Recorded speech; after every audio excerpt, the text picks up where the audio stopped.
This is Roberta Samard.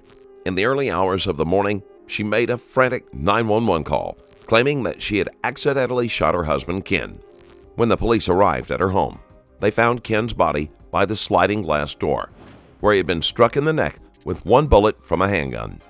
They brought Samard in for questioning, and they were immediately suspicious of her inability to answer basic questions about what had happened. So basically, not under arrest or anything. We're just trying to get kind of the facts, and sometimes it's easier to bring you down here and interview you, just because it's warmer and we can get you water or coffee or anything you need. And I know when patrol came out, this is just something I let everybody know. It's what their rights are. You have the right to remain silent. Anything you say can and will be used against you in the court of law. You have the right to talk to a lawyer or have him or her present with you while you're being questioned. If you can't afford to hire a lawyer, one will be appointed to represent you before any questioning if you wish. Do you understand these rights? Okay.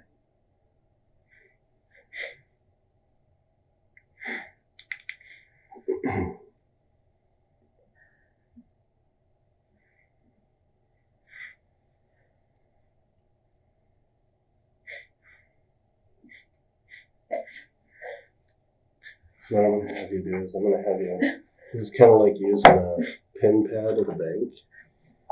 This is just what I read to you. And if you'll just throw your signature right there. And it's best if you don't touch the screen, but there you go.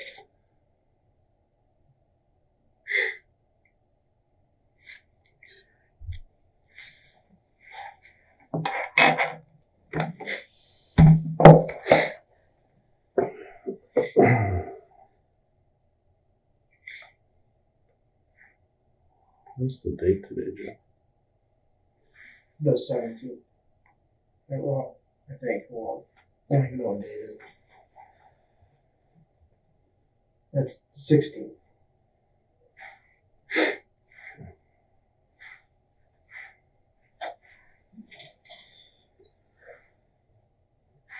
So, can you tell me what happened?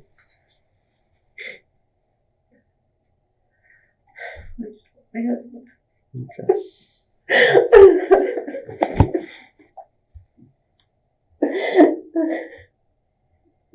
I've been really sad. Just thought that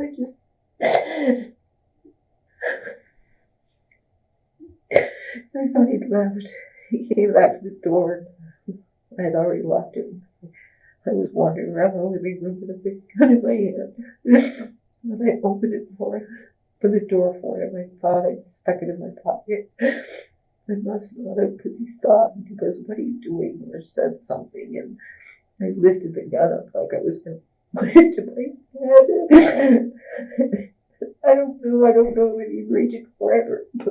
Trying to knock it away, but I pulled the trigger and I shot him. I was trying to shoot myself. I didn't want it. Wasn't it going to hurt him? Okay. It was so funny. I thought he'd call and I thought he'd laugh.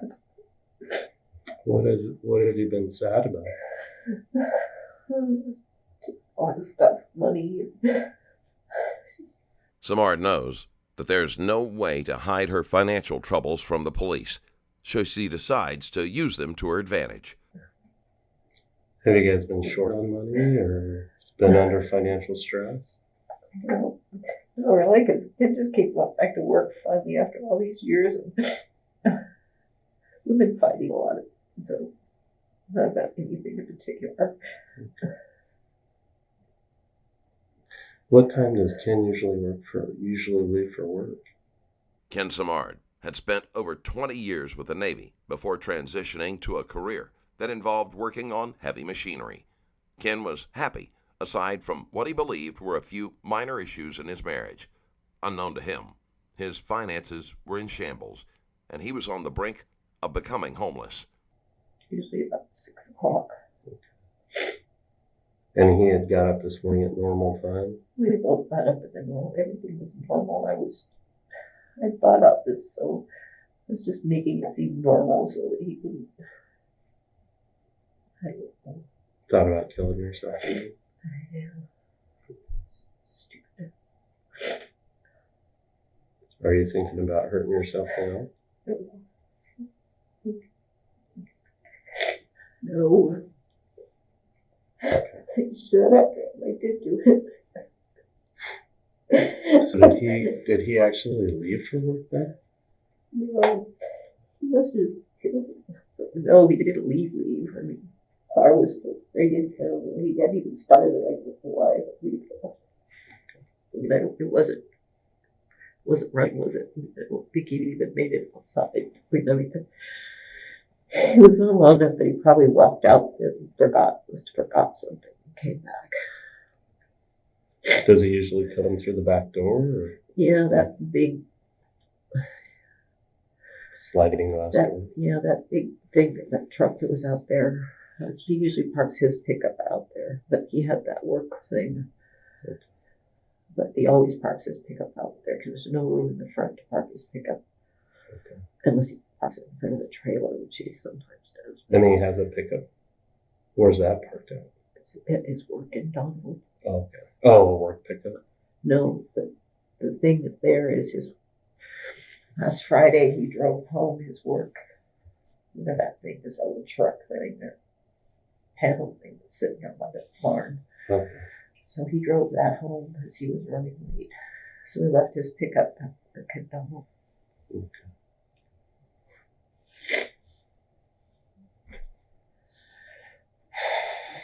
So that's what he would have been driving. Yes. Does he take his lunch to work with him, or? Yeah. Okay. Did he pack a lunch today? Yeah, I don't do any of that. Okay. About how long was he gone before? Before what? Before he came back to the back door. Yeah. And you were wandering around. You were in the kitchen area. I was just walking around the house. With the gun in your hand. Yes. Okay.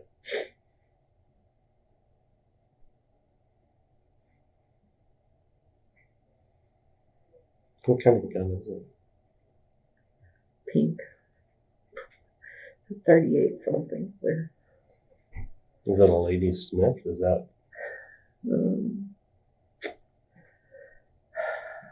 I don't remember. Is that yours or? Yes. Okay. How long have you owned that? I really bought it for me a couple of years ago for Christmas. Have you shot it before? Yeah, I've been to the range a couple of times. Which range? I don't know, the one right near the freeway down heading south. And I don't know what that place is. Something I don't know. The Albany Rifle Pistol Club? No, that's on Highway 20, right? No, that was like a ski club. The one out by Shed, is that the one? Yes. We have some friends who belong there, and so they took me there and showed me how to shoot that gun. The police checked to see if Samard had been practicing at the range, but she hadn't been there since shortly after getting the gun. At the distance from which Ken was shot, it wouldn't have been necessary.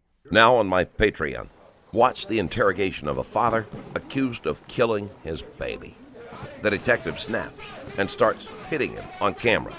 See the full video at patreon.com/strangerstories+. So did you shoot it pretty well? No, not really. So you've shot it before then? Yes. Is that the only time you've shot it? Is it 2 times at the range? I think we went there twice. I don't remember. I haven't shot it for a long time. Matter of fact, I pretty much forgot I had it. Do you have a CCW permit or anything like that? That was my goal, was to do that. Okay. I never did get around to it. I didn't feel like I was good enough with it to do it yet. Yeah. Have you ever taken any safety classes? No.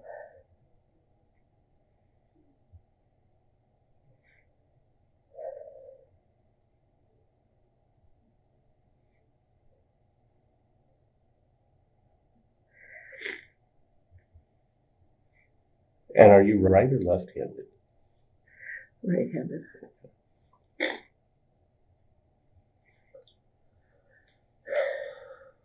Had you written a note or anything? No.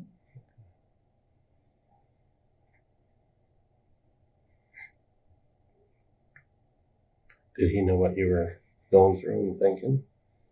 I don't know. Okay. Where's the gun usually kept? In a little plastic case underneath the table next to my bed.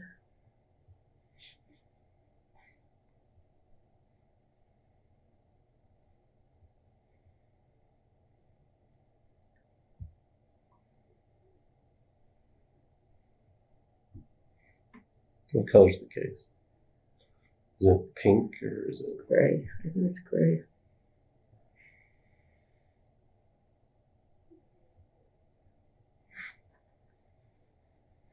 So is Ken or you or either one of you taking any medications? Ken has a bad heart. He takes lots of medication.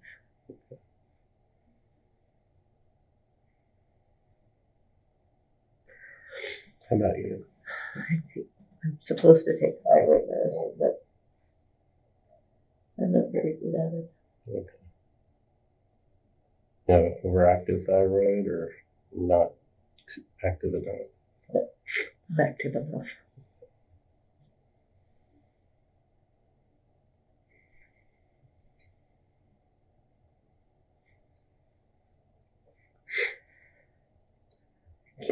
Ken crushed his ankle a few years ago, his foot rather, his heel. So he has lots of weird medicines up in the cabinet that he takes once in a while because it hurts. Either one of you take any illegal drugs or anything like that? No, How about legal marijuana or anything like that? Okay. Drinking? we like wine. You like wine? You guys drink today? Obviously not, probably. No. We drank yesterday because we went and picked up our wine at our wine club.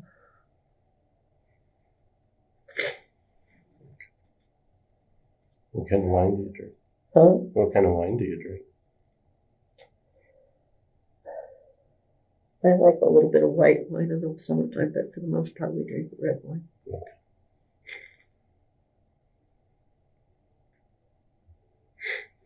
Okay. So Ken left this morning. Does he leave out the back door, out the sliding door? Okay, so he left. And you were up when he left? Yeah, we get up about 5 o'clock in the morning.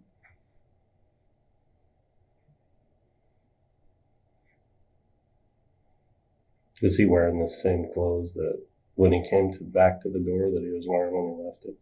Yes.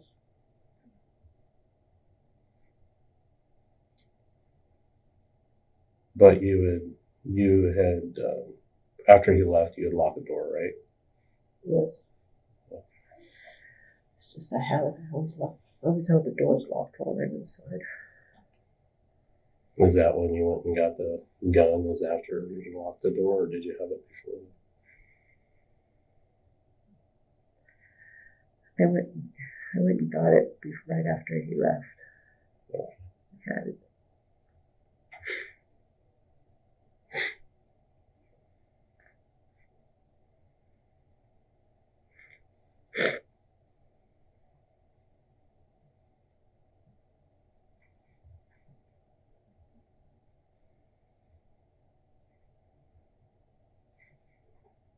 And he was gone for a little bit of time and then came back to the sliding door. I have no idea how long he was gone. And he came back to the door, and the door was still locked. Yeah, so his hands were full, so he bumped on it with his because there's no doorbell or anything, so I heard him.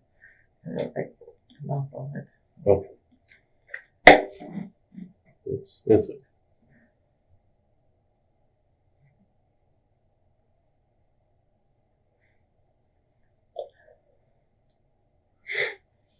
And did you, so then you unlocked it and opened it up for him?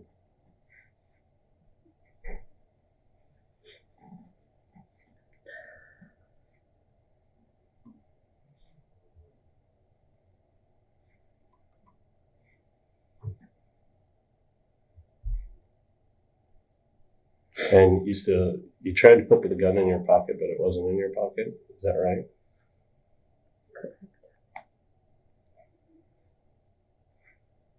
And what did he say to you? I don't know exactly. Something like, what the heck, or something, I don't know. And what did you say to him? I don't really think I said anything. I don't.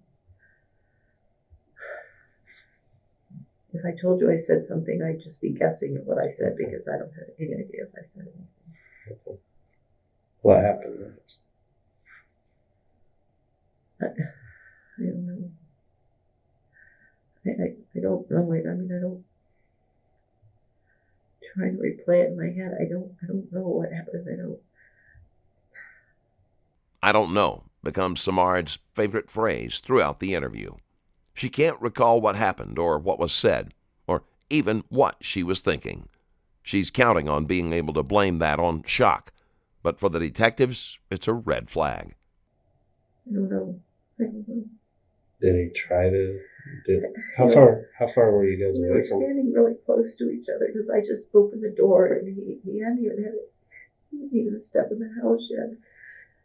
He just must have seen it up. I don't know. I don't know if he tried to push it away. I don't know if I raised it to myself. I don't know. I don't know what happened. Okay. I don't know if he could have done it. I don't know.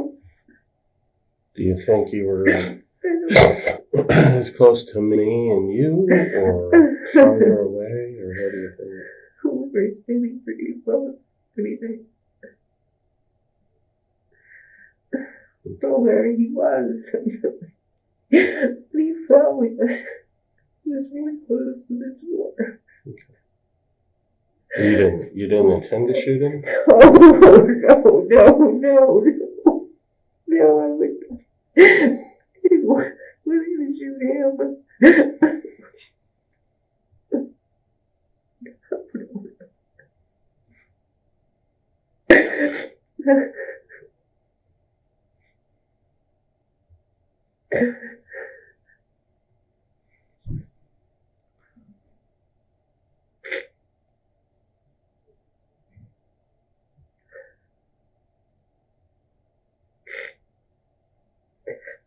So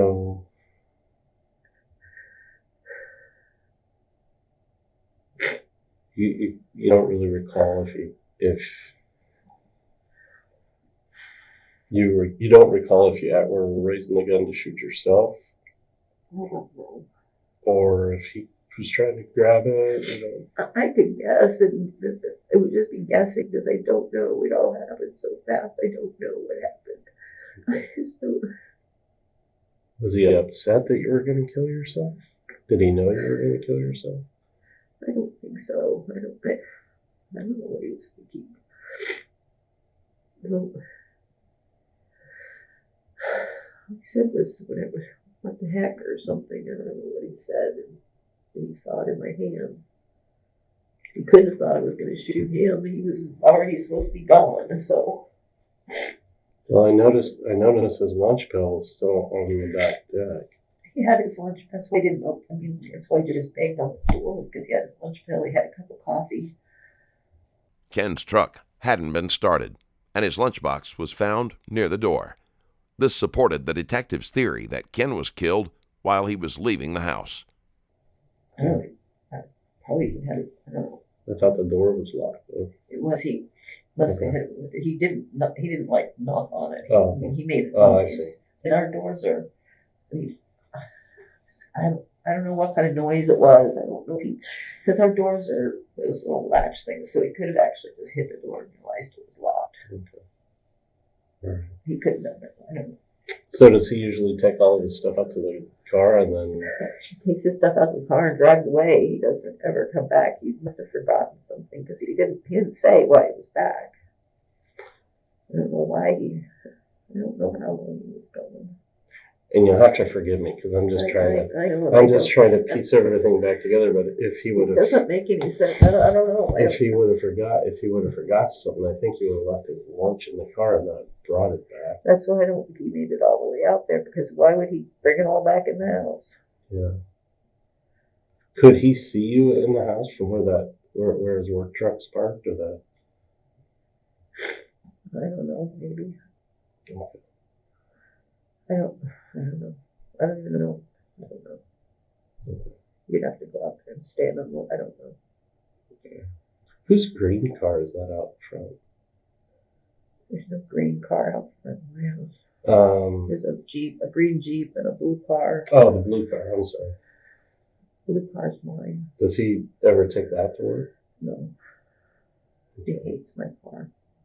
Did you go anywhere this morning? Nope. We're supposed to be going to work. Where do you work at? The school district. Okay.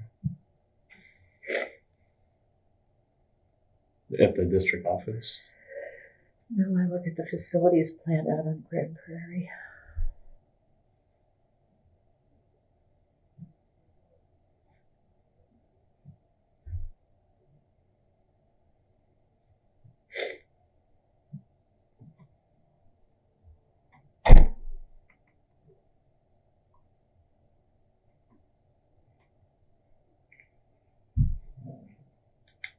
Is that water okay, or do you want some coffee?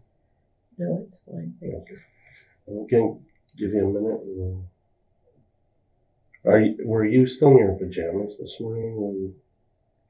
No, I have to be to work at 7 o'clock. So. Okay. So you're wearing those clothes? Mm-hmm. Okay. All right. And you have to go work at 7? Well, I'm supposed to be, but that's what time I leave. Okay. My work hours are 7 to 11.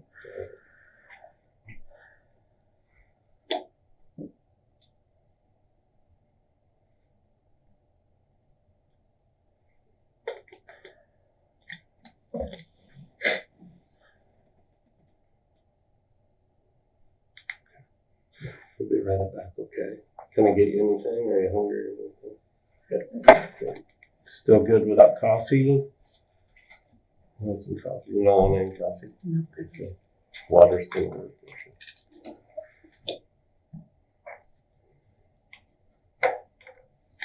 So one of the things we like to do is go back over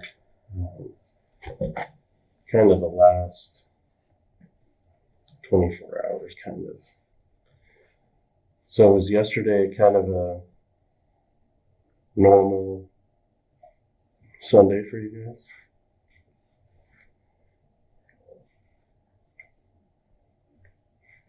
Yeah, we got up and cooked breakfast, and What time is that? I don't know, I got up about, I got up early. It must have been about 7 or 7:30. You guys had breakfast? And Ken got up about 9, I think. I don't remember what time he got up.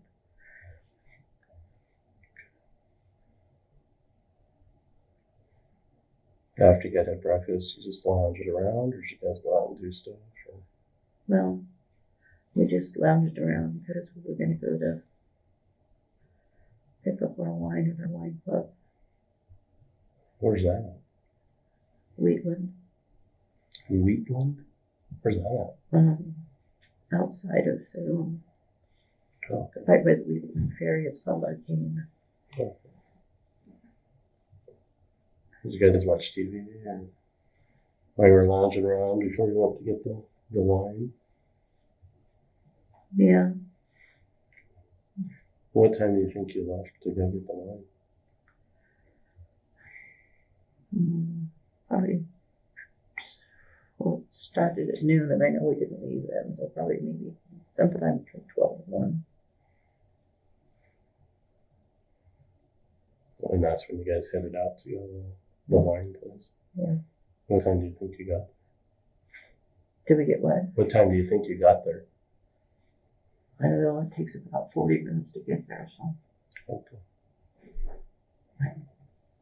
Half hour, 40 minutes. You guys stop anywhere else between home and the wine place? No. And they have like wine tasting while you're there? Or, so you guys stick around there for a little bit? Yeah, they have food and stuff, and we know how much the people are there. So we visited with a couple of people. Ken did. He knows them better than I do. Yeah. The Samards' acquaintances who were at the wine club told the police that the couple behaved as usual and didn't act as if there were any issues between them. We ate and had a few tastes. What time do you think you got home? Well,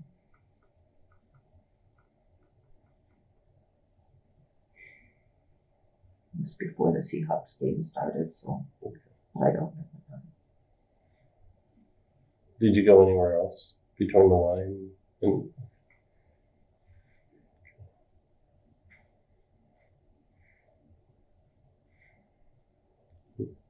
You guys watched the game together? Sort of. Sort of. Ken sort of slept. And I was reading a book, so oops. See, the game didn't really interest me, but he likes to watch it. What book were you reading? The third of the Game of Thrones.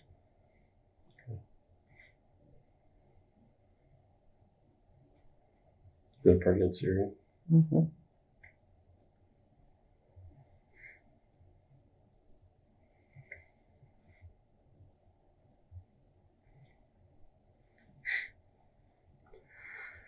Did you guys go to bed after the game? Or?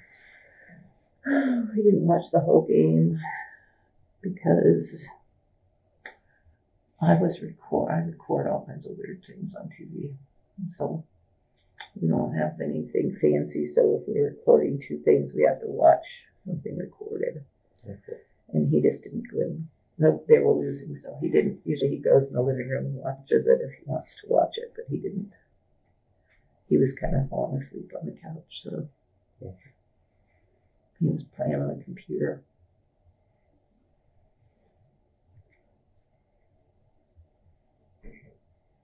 And then what time do you think you guys went to bed? Ken went to bed about 9 o'clock. And you? Well, I wouldn't finish reading that book, so I was probably up till about 10:30.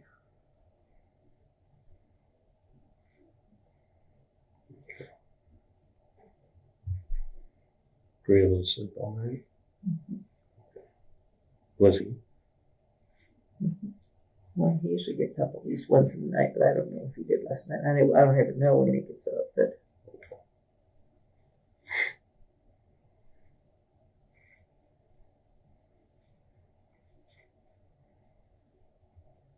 What kind of person's Ken? what kind of person? Yeah. He's a great guy. Is he nice to you, or is he... Yeah, he's nice to me. He's a good guy. Has he ever assaulted you or abused you in any way? No, Verbally, physically, either? he's never physically abused me. We get in fights, arguing and stuff, but he's not mean to me. Typical married. Typical married. We're both, it's not our first marriages, so we're a little bit opinionated.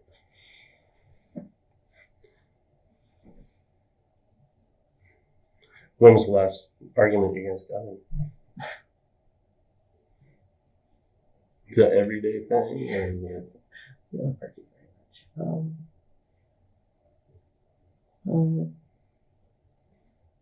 Probably a couple weeks ago. What was that about?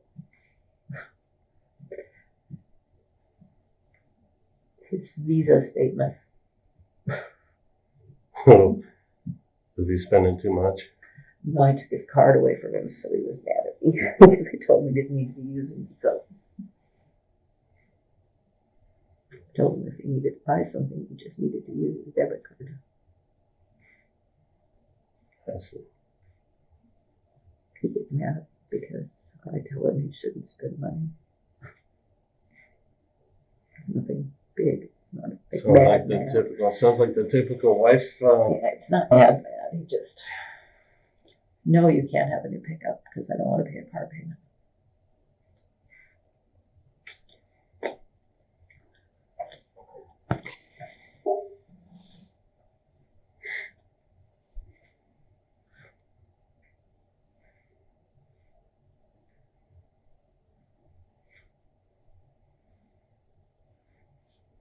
Ken gets sad because he doesn't see his kids enough.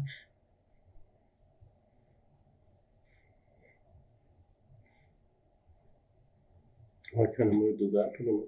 Just makes him sad.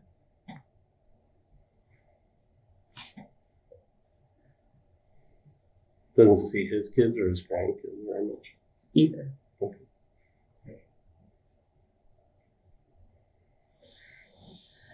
His youngest son don't get along very well because he has issues, and Ken just tells him he needs to buck up and get his head out of his ass, to be honest. That's the one at the Oxford house. He's really proud of his oldest son because his oldest son had problems and he's been off. He's been doing really well for 2 or 3 years, so he's really proud of him. That's good. When did Ken start working for Sunbelt? In September. And he had been off work for some time. Well, not really, sort of. I mean, we have a little construction company and he works mostly up at Colton at the seed orchard. He does a lot of work for them. But last year he decided to get his HVAC license. And they decided that maybe he'd get a real job. Yeah. Ken was tired of his wife, always complaining any time he spent money, and believed that she might become less stringent if he made a better income. And did you like it? Mm-hmm. He did like it.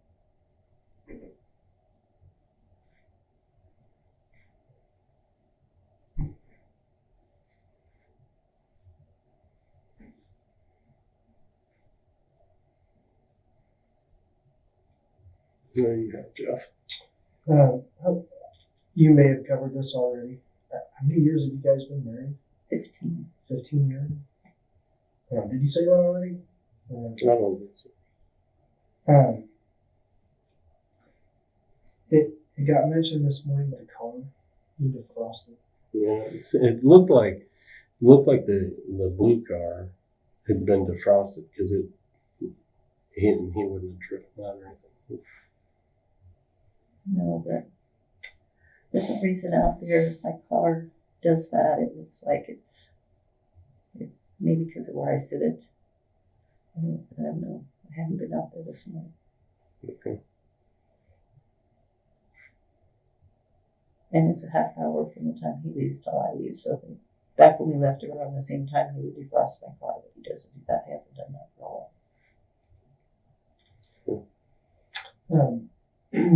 You mentioned something about he can get mad when he spends too much on it. So, right? So do you guys have a joint bank account then? We have we have a joint account, and then he has his own. He still has his own checking account. So the money that he makes from work goes into that, or does it go into your joint account? It goes into his account, and then we transfer part of it into the joint account. I used to have my own. He had his own, and then we had a joint one. And a few years ago, I got rid of mine and just go with the house. Okay. So with that said, then you mentioned something about the bills. Do you have any outstanding bills? What kind of bills are we talking about? Like Visa? Anything else? We have an American Express card. You have to pay that every month, though, right? No, it's one of those Costco ones, so you don't have to pay it off every month. Oh. It has about a $3,000 balance, I guess. How much is on the Visa? Oh, probably about, I don't know, about 8. So together about 11,000 in debt. Which, if you're both working, I would think. Well, it's not a big deal. I just, no, it wasn't a fight. It was just, you know, we do have debt from him going to school. He has, and to be honest, Like a student loan? He just finished it, so he just started paying on that recently, though, because while he was going to school, he didn't have to pay on it. And to be like honest, he always calls it his $18,000 piece of paper, but I don't know that's really what it cost him because I don't know how much that debt is. But you do have to live while you're going to school still, so yeah. So, And then the other thing that I noticed when you were talking earlier, you had mentioned, and you mentioned you wanted things to seem normal this morning. What do you mean by that? well, I got up and I didn't, apparently, obviously I didn't intend to go to work. But I got up and got dressed and like I was going to go to work. Mm-hmm. What's a typical morning look like for you guys? I heard you say you get up at like 5 in the morning usually. We get up about 5 minutes. I think my alarm goes off at 5 minutes after 5 or something like that. I get up, I just turn on a coffee, take a shower. When I come out of the shower, Ken gets up. Mm-hmm. Sorry, it's cold in here. He gets up then, he makes me breakfast. We sit and eat breakfast and watch the news, drink coffee. Then he gets up and goes and gets dressed. And mine kind of varies. Sometimes I get up and get dressed right after I eat. Sometimes I don't get up and get dressed until after he leaves. I don't have a real normal, to be honest. Just depends on my mood. When you mentioned too that you're supposed to be at work at 7, but sometimes you'll leave at 7. No, I'm guessing you stay late then, or how does that work? No, I usually leave my house at 6:30, between 6:30 and 20 minutes too. So. Except for this morning, it was going to be different. Yeah. What was your plan on that? I don't know. Had you thought you see with the normal conversation, it sounded like you kind of had a little bit of a plan that you were going to do it. I had a plan that I was going to do it.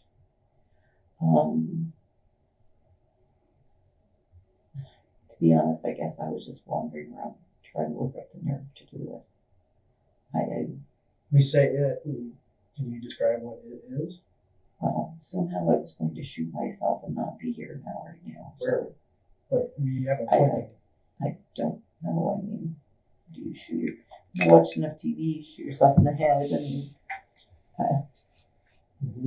I don't know. I guess that was. You didn't know where you were going to shoot yourself? I don't. Yeah, I don't know. There's some things that I don't know. I've been doing this job for a long time, specifically these type of cases for a long time. There's certain things that stick out to me.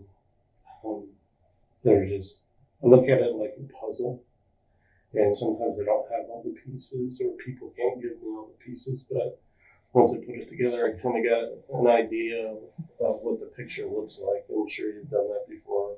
Put together a puzzle and some of the pieces are missing. You can still tell what it is. But I still have some questions where, one, if Ken leaves and then he comes back, why he would bring his lunch pail back to the door and not just leave it in his truck. I don't know. Was there any, and the reason I'm asking these questions is it's to put things together, because sometimes people are afraid to share information with us because it may make them look bad or something like that, but there's a logical explanation for it. I mean, were you guys in some type of disagreement this morning? And because you recall quite a bit of details up until, even with him not really knocking with his hand, but his elbow, and then that happened so fast, you don't recall what happened there, which it's a traumatic thing, and I totally understand that, and I sympathize with you. But it seems like you would, at least have some idea of what Ken's reaction was, whether he tried to grab the gun, or whether you were moving to shoot yourself, or what the case may be. So that's kind of where we're at. Is I'm curious to know. I mean, it doesn't look like you. Is he a little bit taller than you? Yeah. Okay. How much taller is he? I don't know. He's probably about. He's not 6 feet tall, so probably about 5'11". Mm-hmm. And you're how tall are you? 5'3". Okay. I don't know.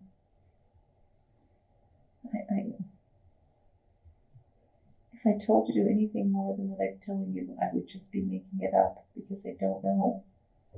I truly, I don't have.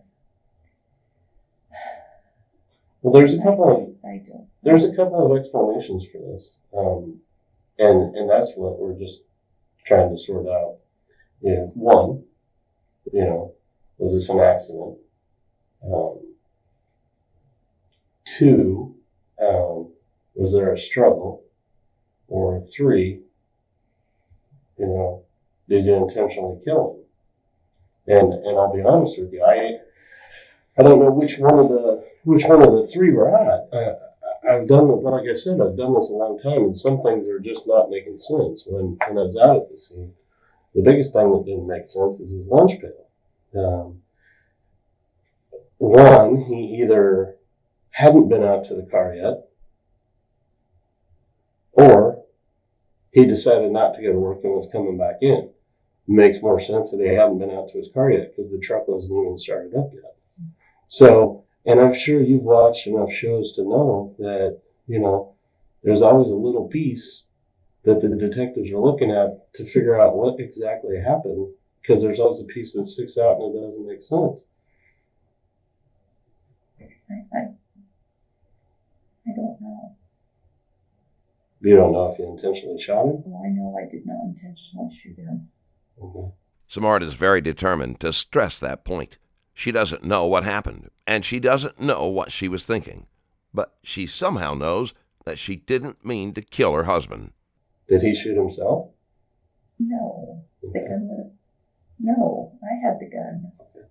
It was in my pocket. And it wasn't in my pocket. This may be one of the only details that Samard got right. Instead of trying to convince them that Ken shot himself, she's sticking with her story about accidentally shooting him.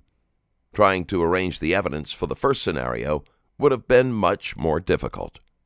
No, he didn't shoot himself. Ken would never do that. So which hand did you unlock the door with? Your left hand? Okay.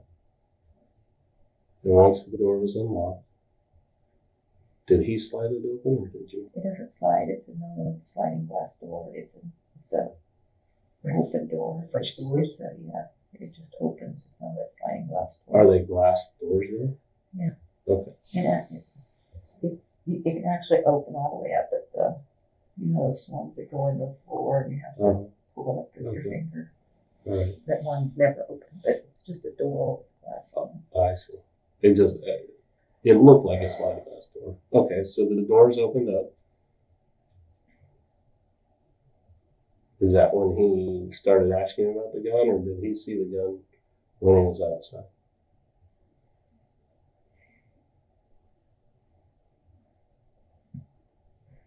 He was standing there. I opened up the door.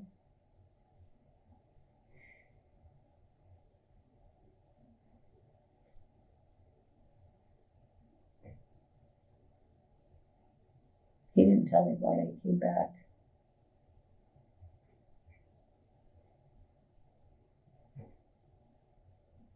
I opened up the door and I was standing in the doorway.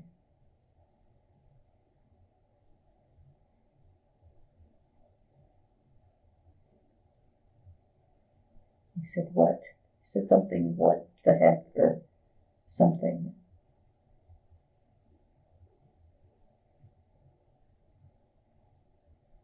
I think.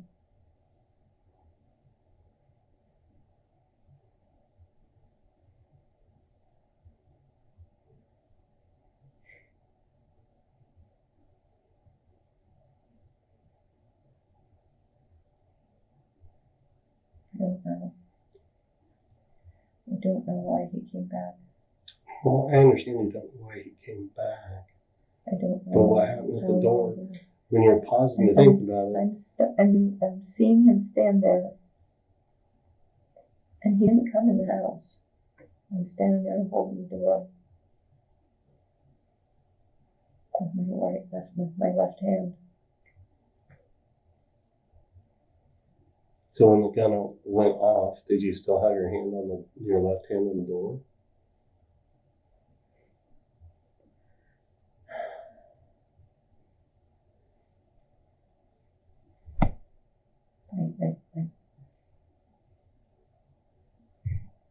I don't know. I can't.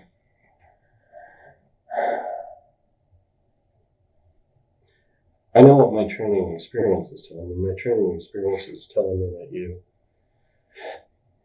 may remember a little bit, but you're afraid to share it with us because I can tell by your physical reactions. I mean, you're starting to shake and stuff like that. So I told him I love him. I don't know why.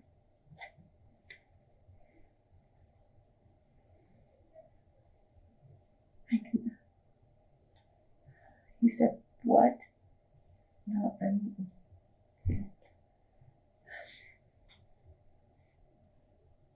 Did he try to step inside?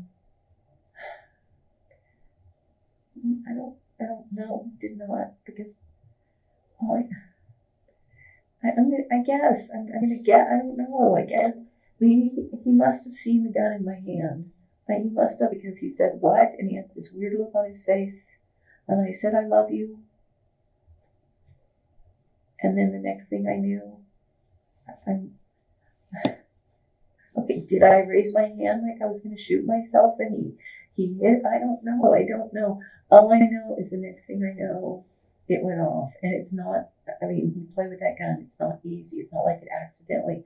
I pulled the trigger. I'm not gonna lie about that. It has a stiff, whatever that thing is called. trigger pull. Yeah, because that was why I didn't shoot it at all, because it hurt my hand. So it's not like, oh, it accidentally went off. I can't tell you it accidentally went off because I had to have pulled the trigger. I pulled the trigger. I intentionally pulled the trigger. The gun wasn't supposed to be pointing at him. Where was it supposed to be pointing? It was supposed to be pointing at me. So you wanted to. So at that point, were you trying to shoot yourself then? I loved him. This is what to shoot him. I didn't want him to see it, apparently. I gave up and said I didn't care. But in my head, it made more sense. He saw it. If he saw it, and he would take it away from me. He's stronger than I am. So he saw it. And so I'm guessing. I don't know what happened, but I'm just guessing. I'm going to guess, knowing Ken, that the minute he saw it, he was going to take it away from me. The minute he saw it, he was going to take it away from me. And if he would have tried to take it away from you, would he have gotten it away from you? Probably. He's stronger than I am. So he probably...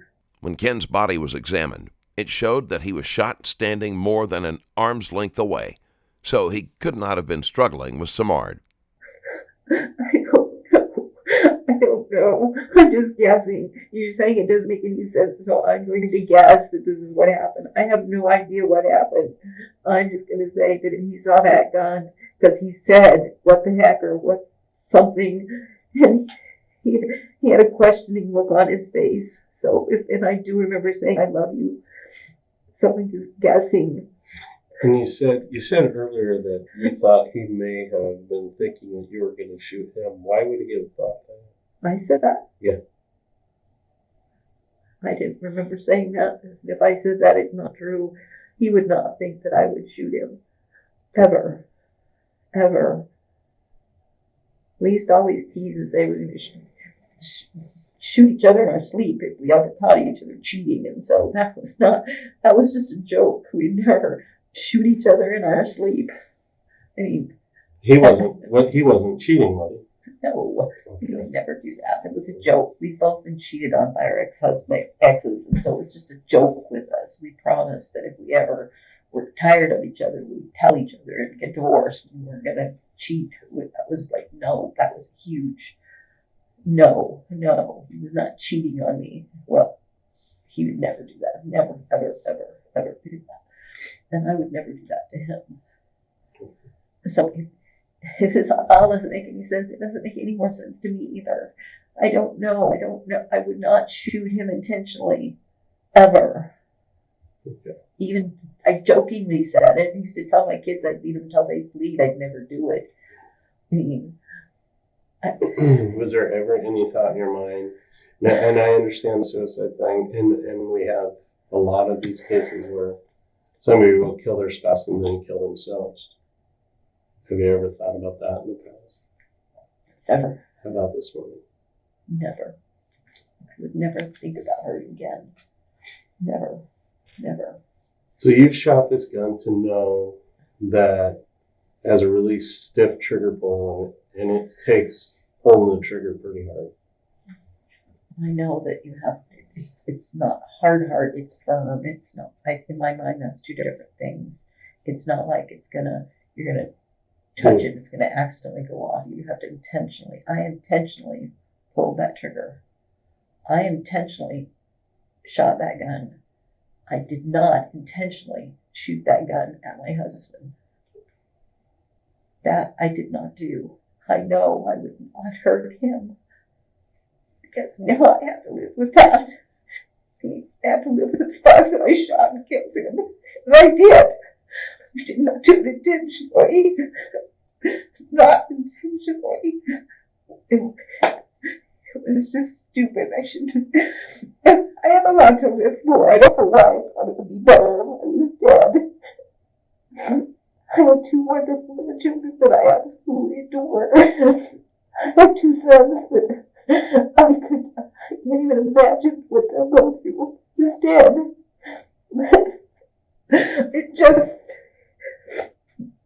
I was just sad. I was just sad.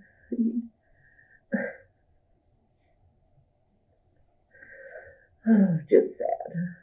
They're going to take away our house from us, and I just couldn't face it anymore. I just couldn't face all that. I didn't tell you that part. Who was going to take the house away? The house is being foreclosed. Ken was not aware that they had lost the house. The new owner came forward to the police to tell them that he had only ever dealt with Samard, and Ken did not sign any of the papers. If you're into clean designs with a criminal twist, you want to check out what's live right now on strangerlabel.com. From heavyweight t-shirts and hoodies to tank tops and sweatshirts, it's all made for fans of mystery, suspense, and everything in between. Take a minute, browse over at strangerlabel.com, and let's get back to the case. It just seems simpler if I just made Ken face all that. That's stupid. I don't like it. I don't know. I would not hurt Ken. You said you tried to put the gun back in your pocket. Which pocket was it again that you're going to try to put it back in? Your jacket pocket? I had been carrying around the pocket of this shirt. Oh. I mean, that's where I had it. When you opened the door, you couldn't get it back in the pocket. Yeah. So was this hand down and you had the left hand on the door because you opened the door? I opened the door with my left Does hand. the door open in and to the left? Is that how it opens? This Yeah. And I guess if you're standing outside, it'd be in and to the right. So you opened it up, you had the left hand on the door handle and the right hand was on your gun. Mm-hmm. And where would you normally point the gun if you were holding a gun? down. So the gun likely that was what your intent was to point the gun down when you opened the door. Is that correct?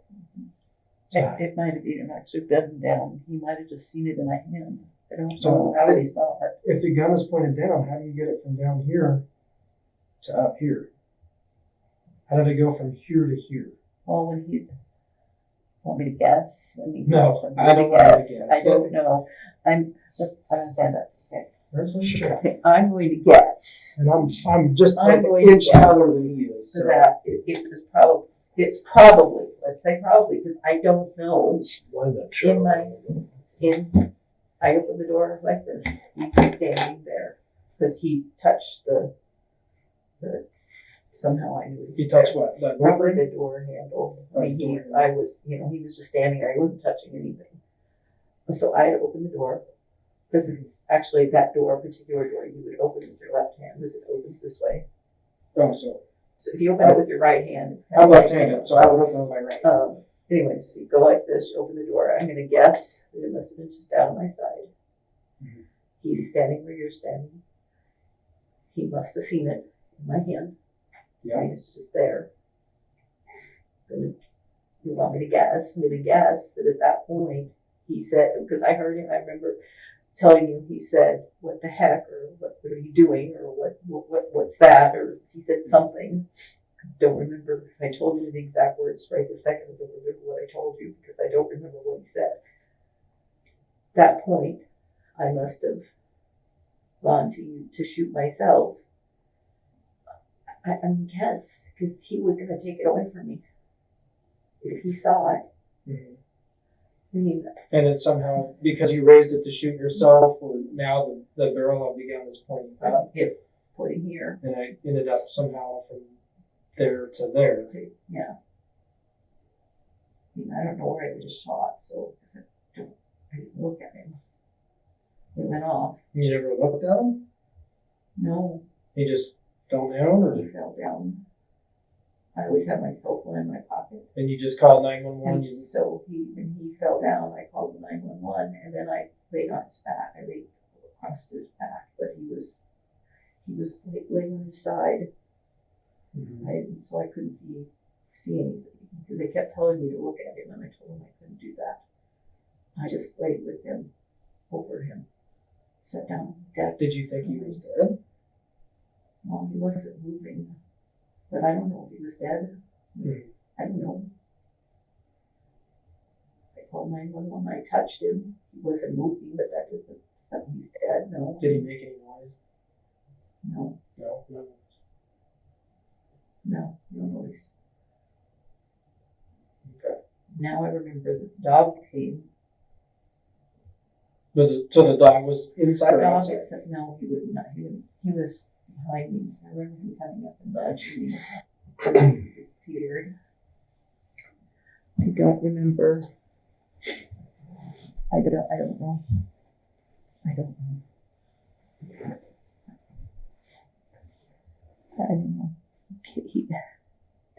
Several years ago, I was in counseling because I was depressed, but I'd never thought about killing myself. But maybe Ken thought I was. Maybe, I don't know. Well, did you tell him about that counseling? So did he know that you had those problems in the past? Well, it wasn't. See, they said my depression was loss because I worked at the paper mill, and a couple of years ago, I finally got laid off. That same year, I lost my sister. So they said I had I wasn't suicidal though, but I was depressed, and I refused to take drugs. So I went to counseling only for a couple of months. But it wasn't like I wanted to die. I just was sad. So even though you were sad this morning and thought about killing yourself, besides that, rational thoughts are, do you hear voices? Do you know the difference between right and wrong? I know the difference between right and wrong. It would be okay if I hurt myself, but it would never be okay if I hurt somebody else. So by hurting yourself, do you think you could hurt someone else? No. I could hurt Kids? myself. Well, that's probably why I was pacing around my house and didn't just do it instantly when I thought I had the chance, because all I could think of was my kids. Samard's medical records did not indicate that she ever had thoughts about harming herself, nor did she pose a danger to herself after Ken's death. All of those thoughts seem to have been isolated during that moment, and the detectives are struggling to find that believable. And did you think Ken had already left? Is that what you were thinking? Well, he walked out the door. He left the house. He usually doesn't come back. Once he leaves, he usually leaves. He must not have made it all the way out to the car, because you said he still had everything with him. And I do remember seeing a lunch pail and the coffee cup on the deck when they kept telling me to tell him where the gun was, because I didn't know where it was. Does Ken have a cell phone? He has two of them He has two of them. He has a personal one and a work phone. and a work one. Where does he usually keep the work one? I don't have any idea. It's probably in that lunch pail.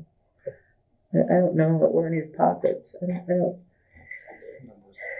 In the daytime, he leaves his personal one. He told me he leaves it in the pickup. He doesn't even take it in with him. So if I want to get a hold of him in the daytime, I call his work phone. Do you know that number by any chance? I have no idea what his new one, the work one is. Do you know what his home cell is? It's 619, and it's either 8583 or 8385. I never can remember. What's yours? Mine, my cell phone number? Mm-hmm. 974-4092. Is that Verizon? Yes. His is the same, I'm guessing. Yes.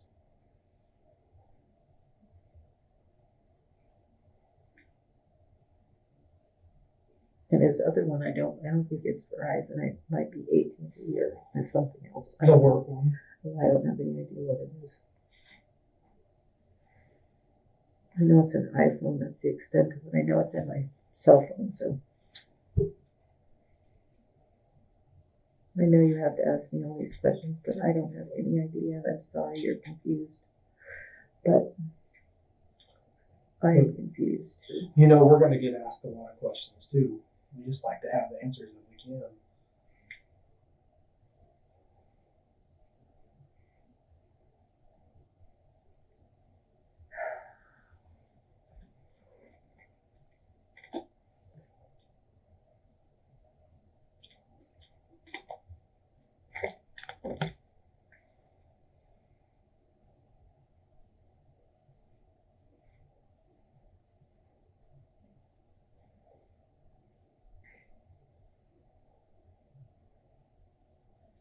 Did you watch the news this morning? Yeah. You guys have coffee this morning? Yeah. Did he make breakfast this morning? Yeah. What did he make? Same thing he makes every morning. Oatmeal and the dried cherries. Oatmeal and dried cherries, huh? Yep.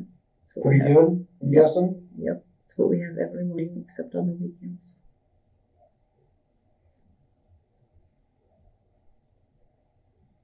What kind of conversations were you guys having this morning over breakfast?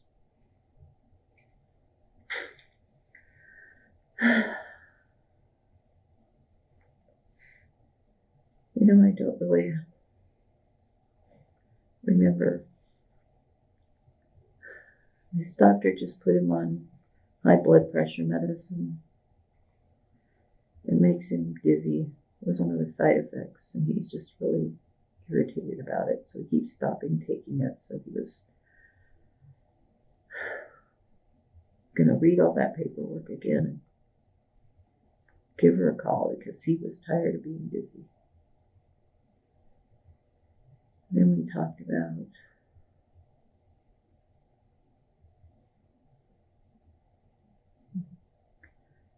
I'm not a morning person at all. So You get up at 5. yeah, it's I get up at 5, so I have a couple of hours to wake up before I have to be around people.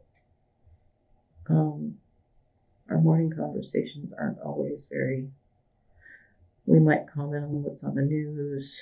We've been following that thing in Paris.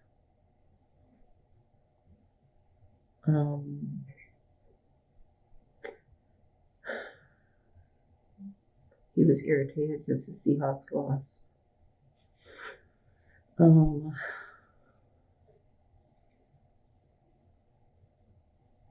don't really remember too much about it. I don't think we talked about it a lot this morning. But that's not unusual.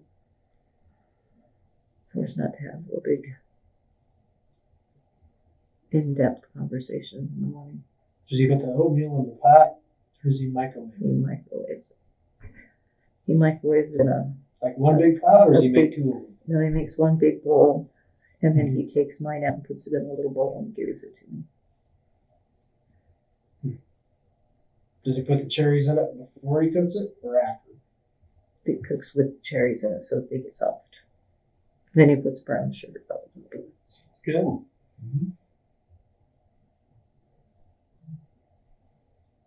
What was he wearing this morning?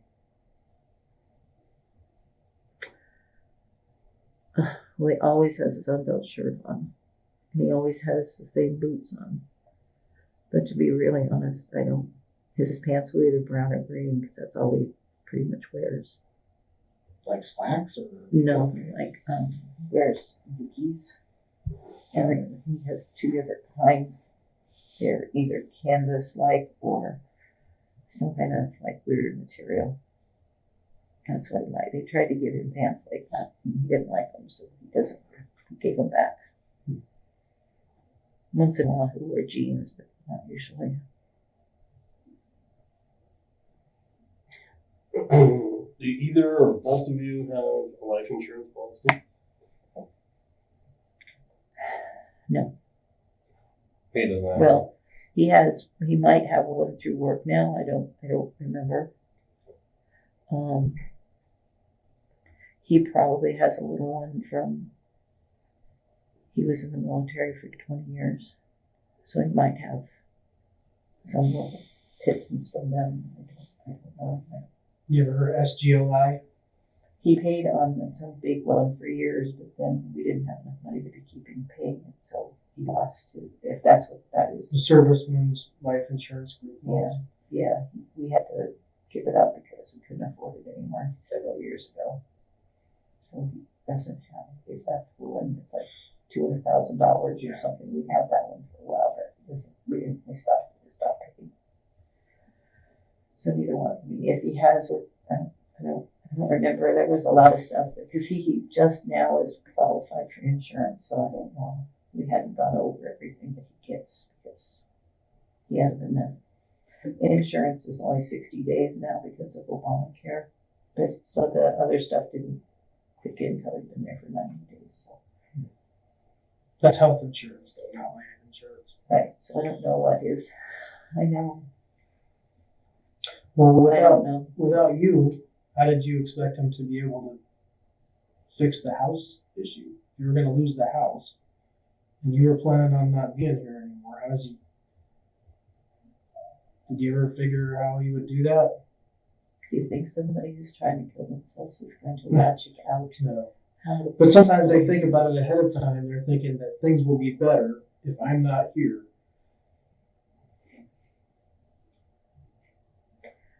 No, I was probably just being selfish and thinking that I wasn't going to have to face it. I'm going to be honest. I don't think I thought that out. Because it would actually be worse for him if I wasn't here. Because first of all, I work, not full time, but I work. So he'd lose my income. I'm on Social Security, so that would stop. That would hurt him.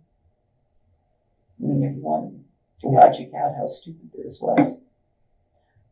I also have a retirement thing for a warehouser that I believe would stop when I died.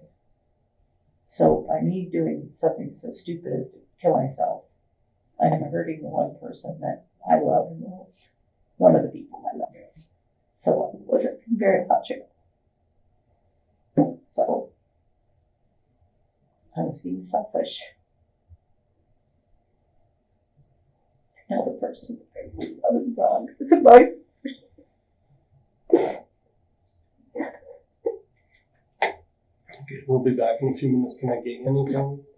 Because at some point, I don't want to go out there right now because they're still in the process of getting Ken out of there.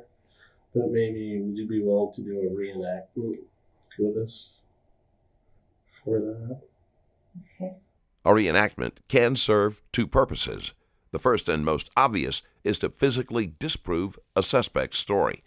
It can also be helpful for suspects who struggle with verbal explanations. Okay.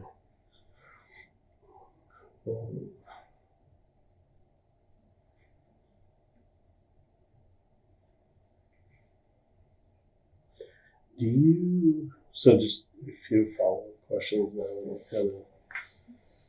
So you mentioned a counselor that you saw back when you were going through the loss, diagnosed with the loss depression when you lost your job.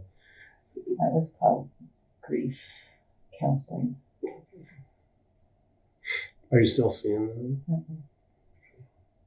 Is that here in Albany? She was here in Albany, and I believe Corvallis, her name was Marilyn Grady.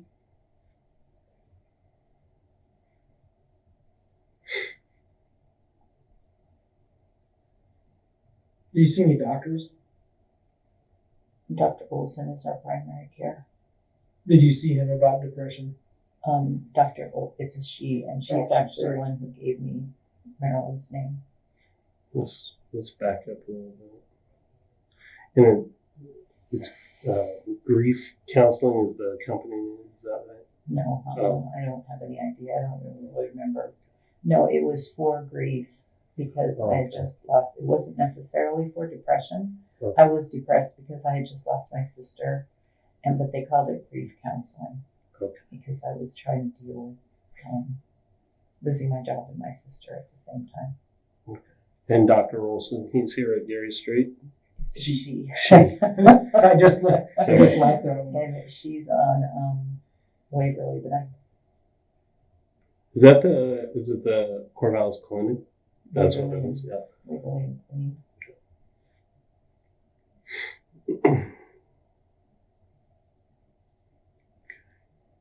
Have you seen anybody else do you have any medical conditions? Me? Yeah. Mm-hmm. No. Okay. You said I had. Well, I have Thyroid. I have thyroid. That's right.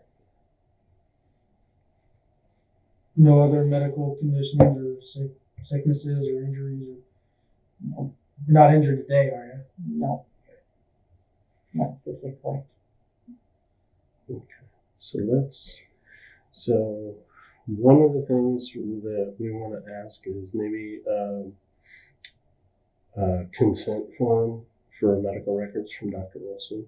Would that be okay? Okay. I haven't been to her for a couple of years, but Okay. And then also we may ask you for consent, and you already said you're not on any type of narcotics or anything, but I'm not. generally as protocol, we'll ask people if we can get a sample of your blood just so we have it and we can test it. Okay. Does that sound like it's okay? Sure. Okay. I felt like I was having a pee test in there. Yeah, I know. It's just, we just don't. Yeah. Well, we don't want you to sit in here till your eyes are filled either. That would Well, you be said very to tell nice. you, but I'm going, okay, now how's I supposed to tell him? Sorry. I apologize. Yeah, bang on the door. I wasn't sure if, through you were, I'm sure you were watching me somewhere, but,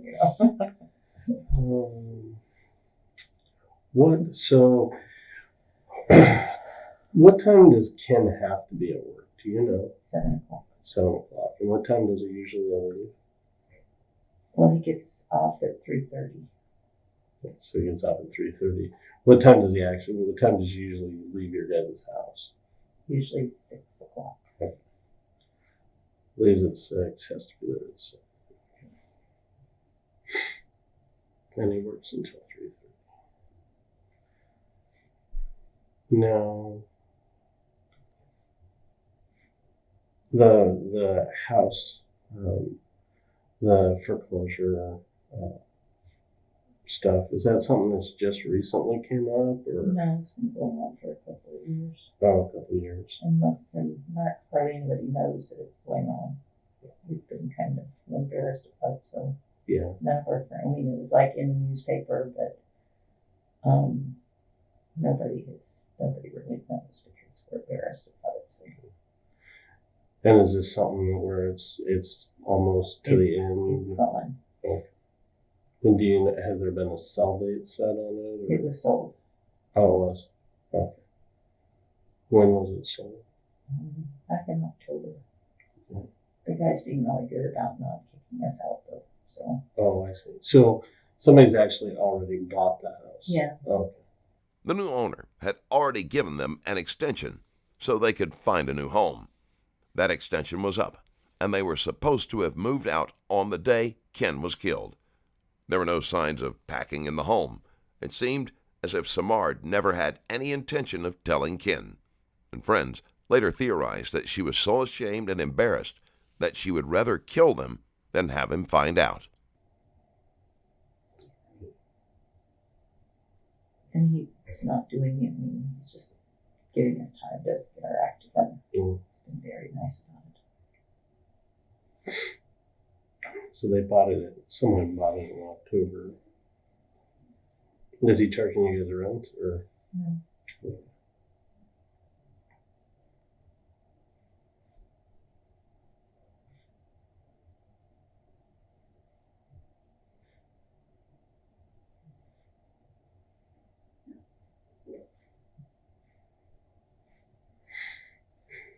So he wouldn't really, if you killed yourself, he would just basically be dealing with finding a new place to live and all that stuff, not actually dealing with the foreclosure.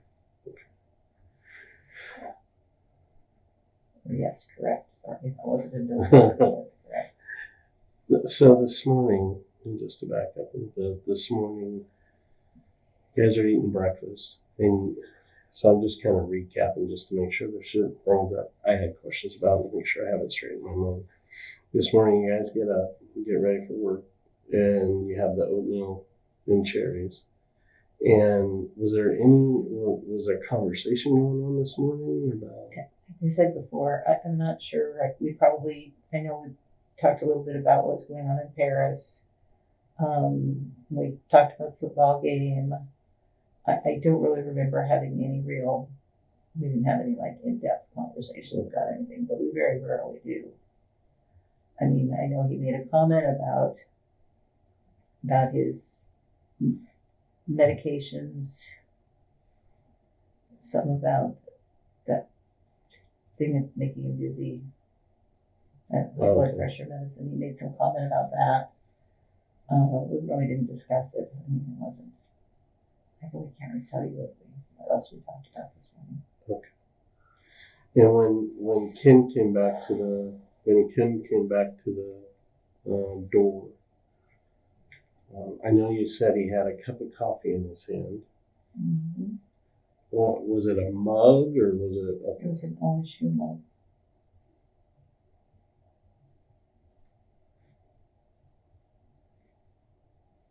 And what about his other hand? Do you remember if he had anything else in his other hand? No. I mean, I'm guessing he had his lunch pail somewhere. Okay. I don't know if he had it in the same hand, But he had to use his elbow to knock on the door. I don't know that. I'm saying that I thought maybe that's what he did. Okay. Because you said his lunch pail was out there, so. But he could have just hit it with even his coffee hand. He could have hit the door. I mean, I'm not sure what, it's one of those ones that goes up and down, so. Hit it with the door. I don't know. I don't know what the white sound was that.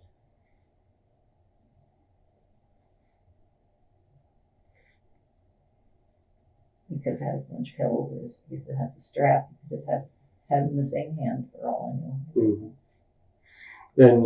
And I know we've talked about a lot of things today, and sometimes after breaks, people remember other things. So the reason I go back to some things is just to see if you recall anything, that if you may have recalled anything else. So when he left today, he left the house, he went out the back door, he locked it. But can you, from that door, can you see the panel van that he has from work? Okay. And did you see the lights come on or anything like that? No, I didn't notice. Okay.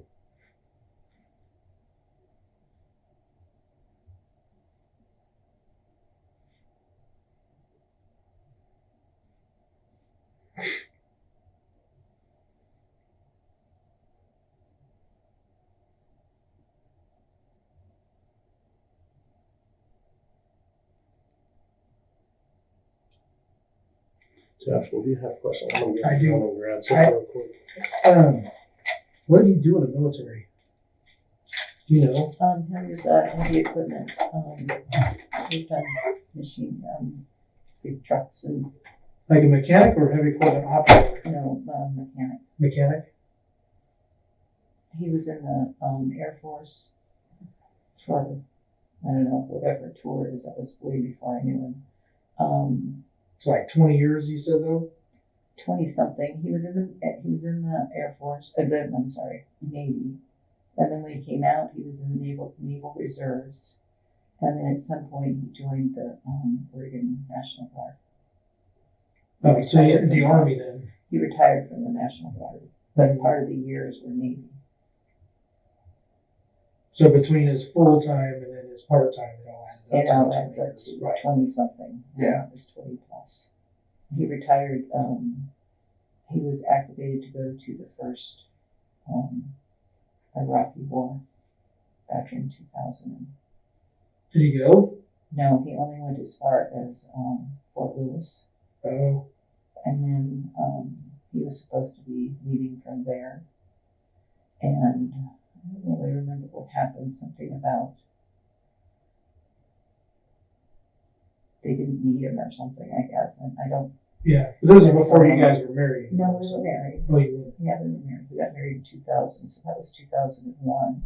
I think that was it the war in 2001 or 2002? Yeah, it was. It was right after 9/11. But then I was going back even further back in the 90s for the other. Yeah, I don't know. Yeah, that was way before I knew him. But he always was a heavy equipment operator, not operator, mechanic. I believe that's what he did. Yeah. But I'm just guessing. And then on your cell phones, you have passcodes on those? Ken does on his, and I don't know if that is thinking that his iPhone might, but You don't have a problem with us looking at those, do you? no, his iPhone, if it has one, it's probably the last 4 digits of his social security number. We don't know what that is, though, do we? It's either 8521 or 8541. I don't really. It's one of those two numbers. And his personal cell phone, the Droid, you just make an L when the screen, you go like this, and that's his password. So like a capital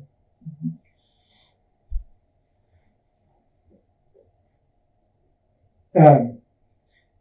If I were to look at your phone, there's nothing on there that you're concerned about? Is there anything on there that you wouldn't want us to see? I can't imagine what there'd be on Okay. naked pictures of my grandson. Well, and that would make sense. Every proud grandparent's got I pictures don't of their think there's, grandson. I don't think there's anything. So your phone isn't password protected then? No. No. Okay. When was the last time you sent a text to him? To Ken? Yeah. It was Saturday. I was at a baby shower. So you weren't home, but No, he was up in Salem helping his niece redo her laundry room. Babysitting her boyfriend. You remember what time Saturday? Well, the baby shower was from 1 to 3.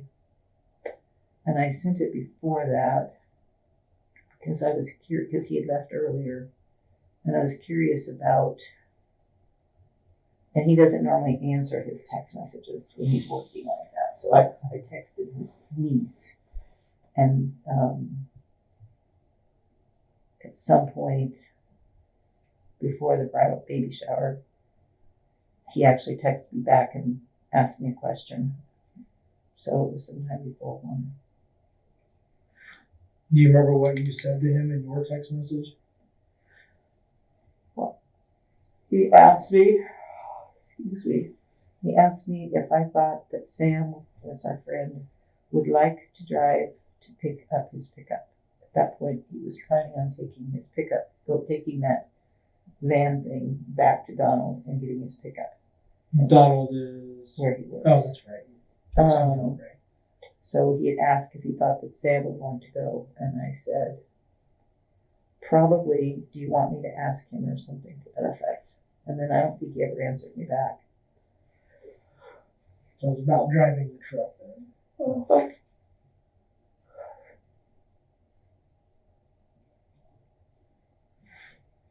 Because yesterday we were together all day, so there wouldn't be reason to text.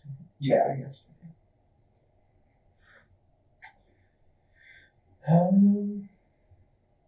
Have you ever had any firearms classes? No. No. Did you grow up around guns? A little bit. I have older brothers. Your brothers had guns? Yeah, they were hunters. And I remember when I was quite young, my older brother took us, my little sister and I, and let us shoot his handgun. But my mom found out, and that was the end of that. Oh, really? Well, so did your dad hunt? Didn't know my dad until I was an adult. So he wasn't around when My you dad were wasn't. So the only time you were ever around guns would probably be with your brothers then, or When I was young, yeah. And Ken probably found the guns at the house. There's several guns at the house. Ken has guns. Not handguns. He has one that's a handgun someplace it's broken. The 22. Where'd you grow up? Not Shasta. No, Oh, so Northern California. Probably not a lot of shooting going on down there now, I would think, but maybe once upon a time. Well, they're still hunters. They still hunt a lot. Do they? Your brothers still live down there and still hunt? Actually, those two brothers are passed away, so no. And the brother that lives up here in Oregon is a hunter. Well, so did your mom raise you then? yes. How would you describe your childhood? My childhood was pretty cool. I mean, I always thought that I was, just this underprivileged child because we were poor. My mom was a single mother back when it wasn't popular. But my mom she always took care of us. She took really good care of us. The detective is looking for any signs from Samards that might show a history of violence or something that would explain why she went to such an extreme. But there was nothing prior to the murder to ever indicate that she was capable of such actions. Even if you're poor, you'd still be happy. Yeah, I had a great childhood. Yeah. Good.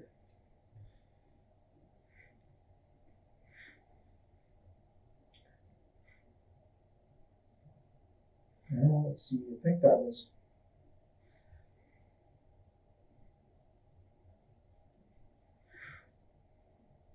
your dog. Did you leave your dog in the house? Yes. He's an indoor dog. Okay. So and he sounds like he's kind of a pretty nice dog. Mm-hmm. Do you have one family member in particular that you would want to grab him and take him out if we need to do that? Does he get along with everybody, or? Well, he doesn't have any problem, but I can't imagine who I would ask to go and let him out. Okay. So if one of us let him out, he's not going to bite me if I let him out. The only time he's ever been aggressive was with the neighbor down the road's dog, and the dog was trying to attack me. Right. So it was the dog, not people. Yeah, he's never been aggressive with him. I think those kind of dogs generally pretty nice. Yeah. I mean, they're very intimidating because they're big. Yeah, he's scary because he's big, but he's not. Right. Yeah. He's half deaf and half blind, so. He's old and you have arthritis. A little bit. Yeah.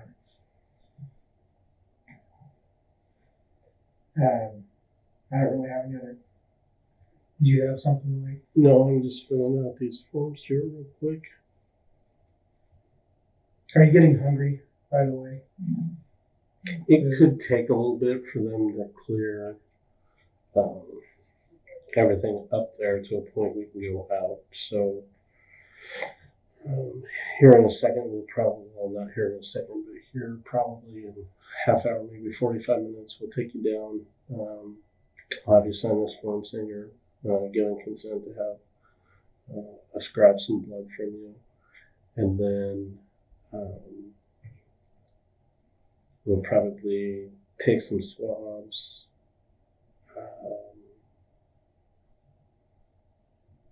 Then at some point head back out to the house where we can do that reenactment. Okay, so I wish I could say it was only going to take 30 minutes, but probably be more like a couple hours at least. So If my dog was going to have an accident, we already did. okay. Does he go out often?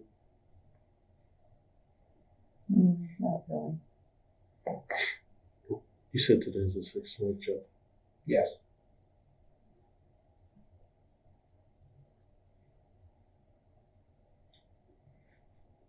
Do you know what the case number is, Joe?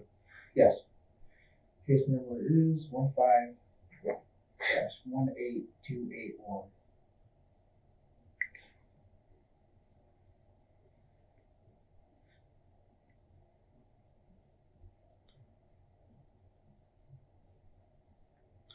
Basically, I'm going to have you read that, and then once you've read it, then I'll have you. I hate to tell you without my glasses, unless you make that Do you want me it's to- going to be really hard to read that for me. Do you want me to read it? Sideways, Oh, no. make it bigger that I way. was going to say, can't you? Yeah. You make it Is bigger. that better? Oh, that's much better. Okay. And then there's, so if you'll read this, and then just scroll down, and you can read that too. And I'll be right back, and I'll check out some time. I'll be right back.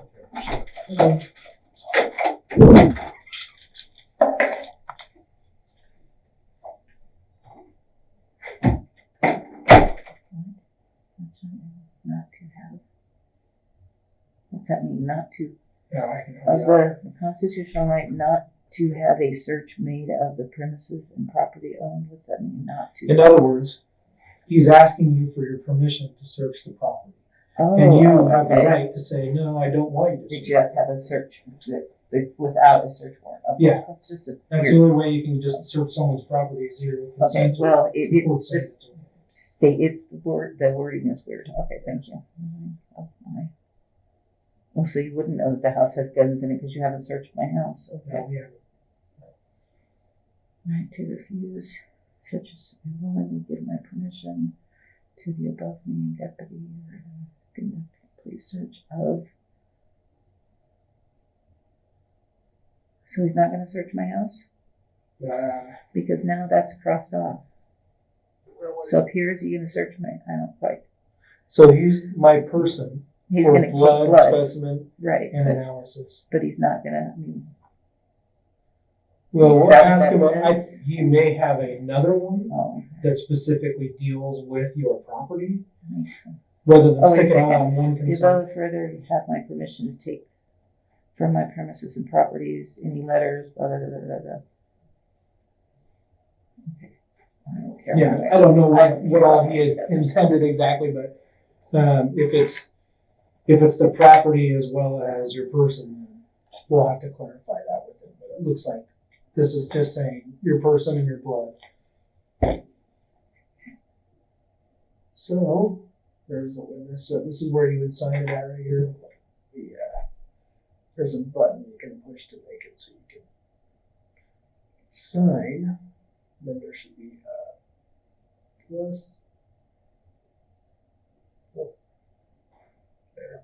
Then this. Kind of cool how this does this now. Mhm. So now when you write across right here, it'll just write it on there. And you can bring it flat.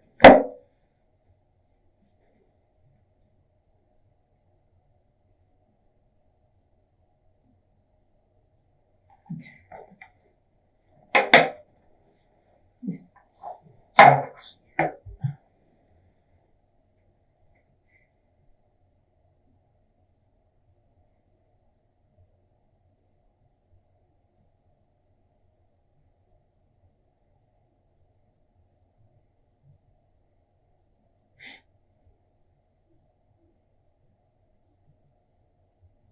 I would imagine that he probably has another one of these that he would write if he's going to ask you for permission for the house.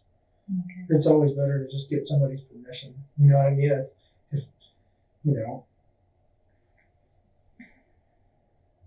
So hopefully he'll be back in a minute. I can do that. How long have you worked for Gaps? Just a couple years. I used to go out there all the time for alarms and stuff like that. Yeah. I don't know if we still do, but All of our bosses were gone a few weeks ago. all of your what? All the bosses were, we all had codes, those stupid things, but I'd never used mine. My boss was actually not gone, but the other ones were gone. Yeah. We set off that alarm every day. They call. Everything's fine. Then this one day we called, set it off twice, which takes it into a different level of, and I didn't know all the answers to the questions. I didn't know there were questions. So then they called the other boss and said, does she really have permission to be there? Oh, really? Yeah. I'm guessing you did. Yeah. Most people don't go to work just because they want to go to work. Right. So. Well, I guess the back doors are pretty sensitive is what the problem was. Mm-hmm. You only have the front doors, you have more time because you actually have to get to the pad. But the back doors is pretty instantaneous. Yeah. There's no pads back there. They're unlocked from the pads that are I don't know what we used to. I thought it was a motion sensor or something. We used to go out there for all the time. It seemed like I was out there once a week for We a while there. keep garbage, not garbage, but old computers and stuff that aren't any good in bins in the back, out the back. Yeah. Well, people are stupid and they go back there and they rummage through them. Yeah. Thinking there's going to be something really cool in the bin thrown out in the back of the building. Those gets. Well, metal's a big deal. And a lot of those guys think there's gold in those computers or something, so they'll try to go get any metals out of them. Yeah, but that sets off a whole different story about, and you're right, that's something to do with that actually does set off. It must be motion because there's no, I don't know what that is, but it's been a while since I've been out there. You probably, when you were a kid, you probably went to Lake Shasta and stuff a lot. A little bit. Yeah. We went more to the rivers, Sacramento River, and we were more. My mom didn't swim, so she didn't like the lake, but she liked the river. So the river can be just as dangerous. I know. Yeah. But we went to a couple. And then when I was older, then Lake Siskiyou came. They built Lake Siskiyou. Mm-hmm. And so that's where we went a lot. Lake Siskiyou, I've never even heard of that. Well, it's not, it's, what do you call it? You can't water ski on it. You can't have a boat that's faster than so many, however boats are, Yeah.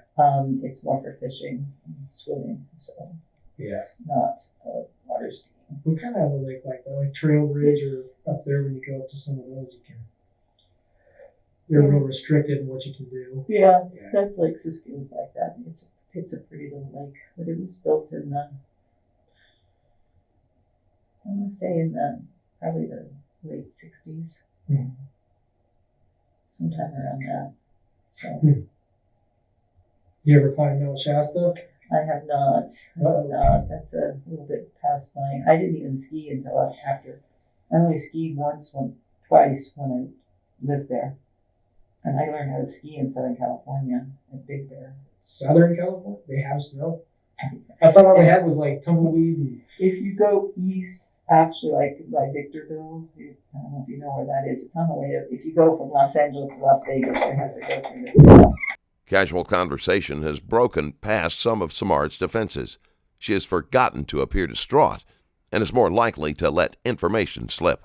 And if you go to Victorville and then take a right, you go up in the mountains. Yeah. And there's really good skiing up there. I've probably been through there one time in my life.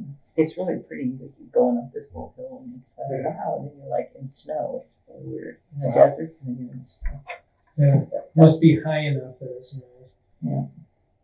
So, real quick on that, Mike, she signed that and she had a question about the property. She assumed that you wanted to go to the property too, but it has the property lined out.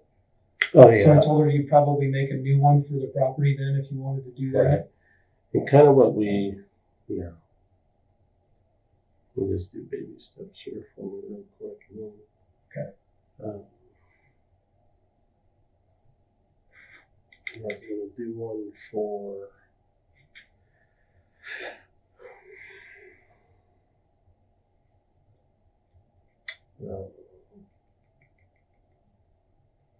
if I have a looking for the medical.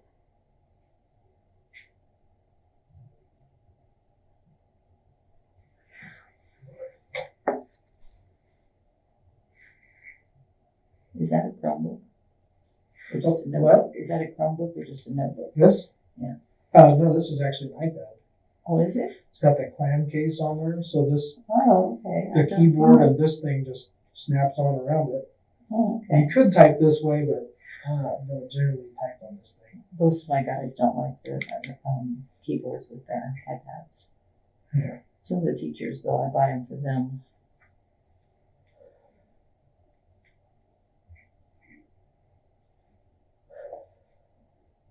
So is that a special program for iPads? It's just Notability. Yeah. It's an app, which works pretty good. Went to the Redwoods their first time this year. Oh, Yeah. It's pretty it's impressive. pretty impressive, is right. You go through the tree that you could drive through. Yes. And I watched a guy in a big Dodge truck get stuck in there, and then it ripped his mirrors off. And, yeah. Wow. So it's pretty big. You could drive a full-size Dodge truck through it. That's pretty good size. Yeah. We took Ken's kids there several years ago while they were young. It's been a long time ago. I think Matthew was probably only about 12. Yeah. It's closer than I thought to get from here to there. I thought it would take a lot longer. I mean, it wasn't that bad of a Yeah, drive. there's some friends who just went this year. They hadn't been there for years. It's pretty. What year were you born again? 1953. Okay. And what's your social security number?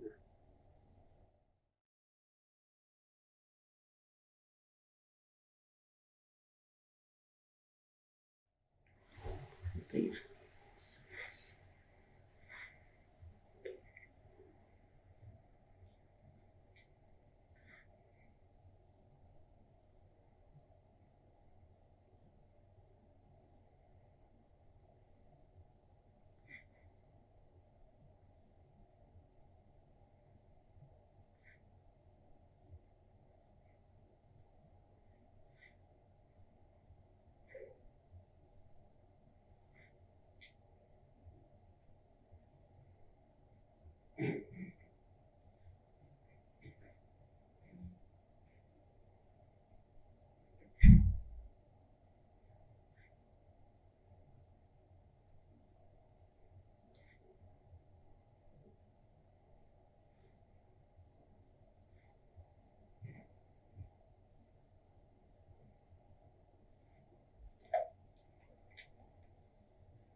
Getting hungry yet?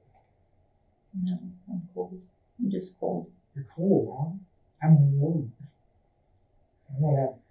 I have this sweatshirt on. I'm always cold. Is that women in general, I think, get colder than men do? I have a girlfriend, that she is always, she's always hot. Oh, really? Yeah. She just laughs because I'm always cold. I told her because I've already done that whole woman thing and she hasn't, so Yeah. maybe she'll get normal. Yeah, after that, she'll get cold. Yeah.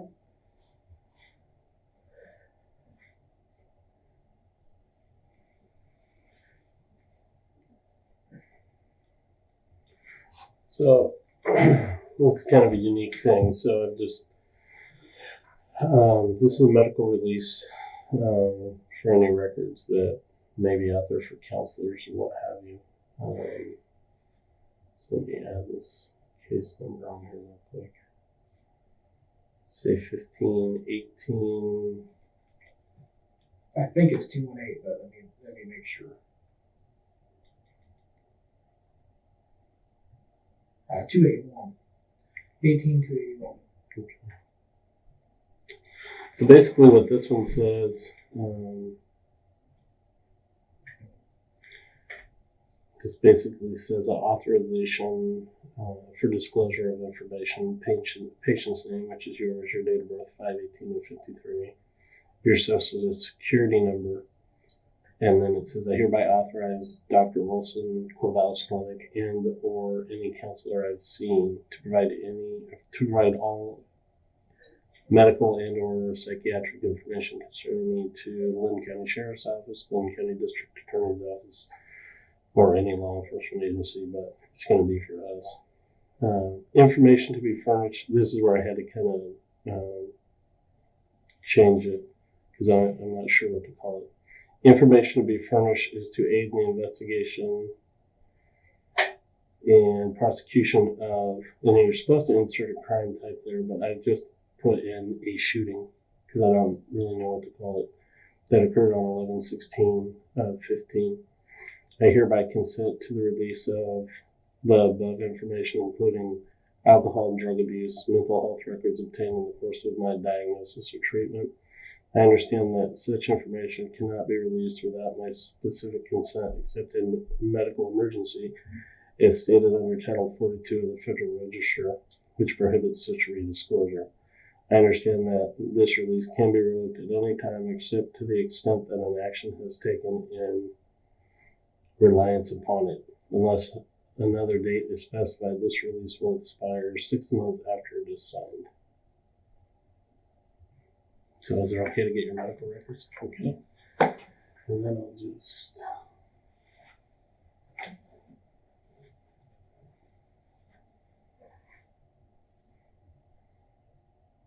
Again, have you sign just right there on that one.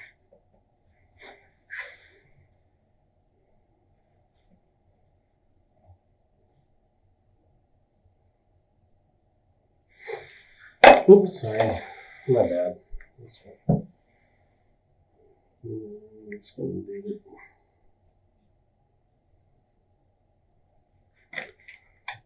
One Forbes here.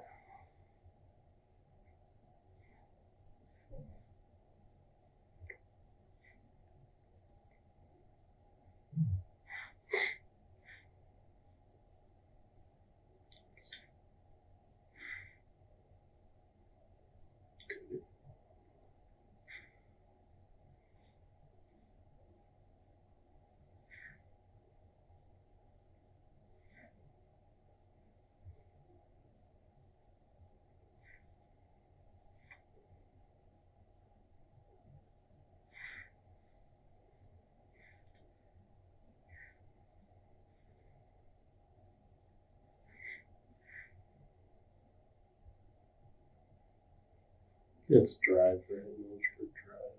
Yes.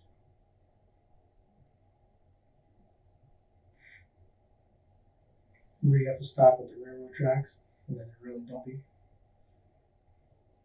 Yeah, those railroad tracks are really bad. Yeah. But it's what they were before. What's really bad is what they're working on that new house and development down the road. Yeah. That's running a bunch of houses down there. Oh, it's really pretty out there though. Really nice and quiet. That is the most part.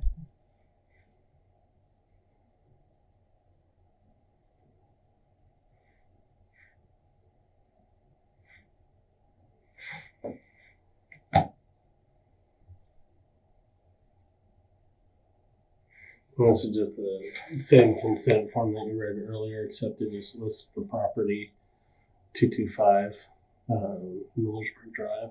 So 2525? 2525. Is that the right address? 25. Yeah, 25. Wait, I'll say it. You different. I thought you said 225, sorry. 2525. 2525. Yeah.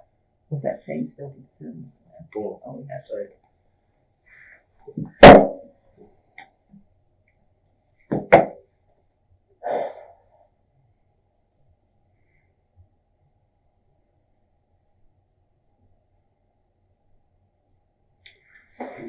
You should just sign right there on that one there.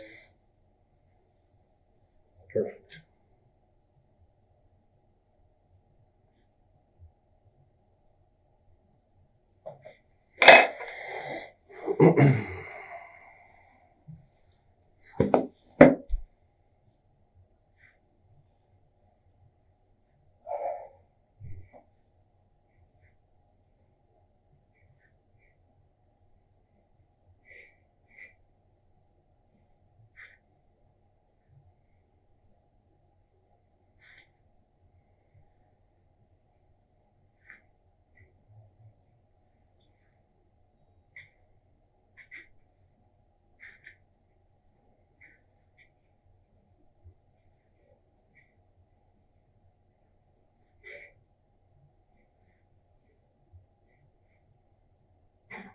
We'll run and check and see how much longer those guys are going to be. Kind of give you a time frame. Like I said, it could be a little bit. Do you want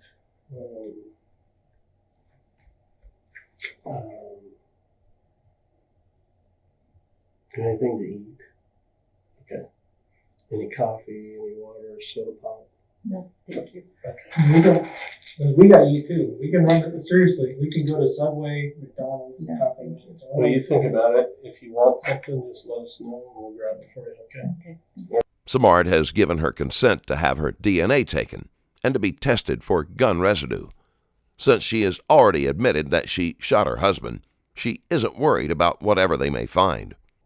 We have a few formalities to go through that we talked about earlier. Remember all the stuff you signed?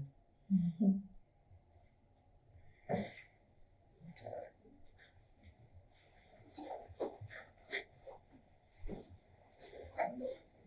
Here somewhere. Put here with the new stuff and then you know what to do with it.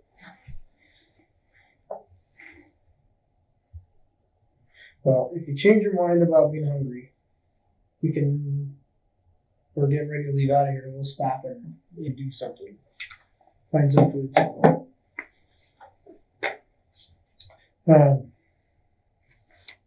So I'm going to read this to you, okay? I realize that you are giving consent, but we also have a search warrant to take these items.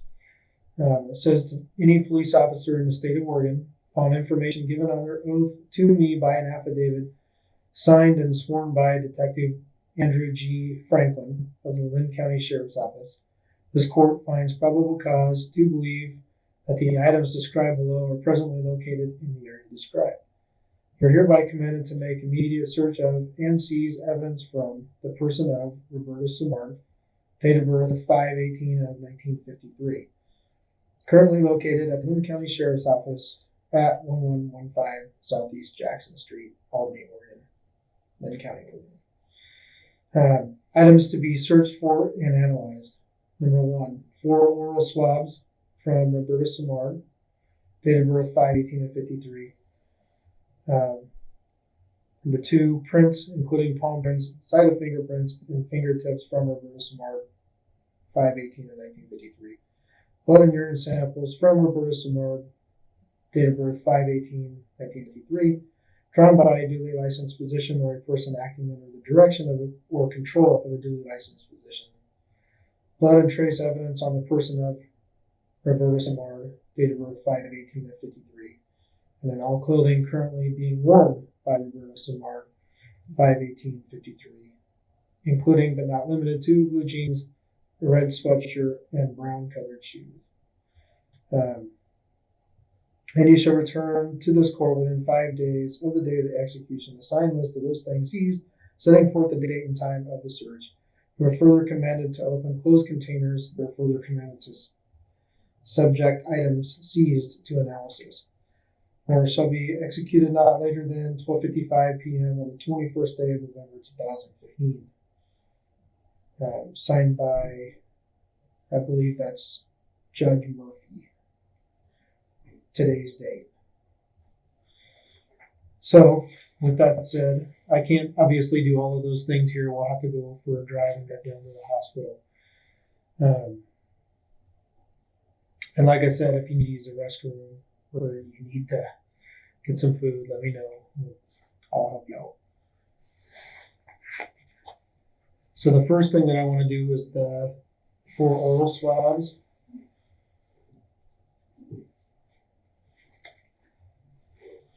Have you ever had your DNA taken? Yeah. And so I was make a match donors Oh, really? when I was younger. Yeah, So, yeah, as you know, it's, pretty invasive. yeah, pretty much. Invasive. Pretty much. Why for? I think it has to do with how the lab tests them. So if we do 2, then the lab will test 2, and then there's 2 for an attorney or for some other outside entity to still be able to test. Because I think they destroy them in the testing process, if I'm not mistaken. I mean, and I don't know. I'm no scientist by any means, but to my knowledge, I think that's the reason that it's done.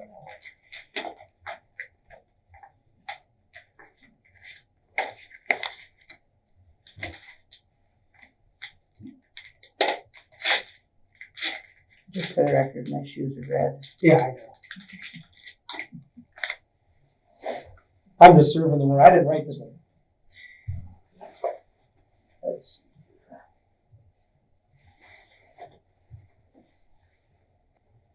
see. All right. You don't have to get up. You should be able to stay there. I'm just sit over here. What's that? Just gonna sit up. I know that's kind of awkward because you have someone else kind of in your mouth. But what I'm going to do is I'm going to just rub it along your cheek and like 15 times up and down. So start with your right cheek here.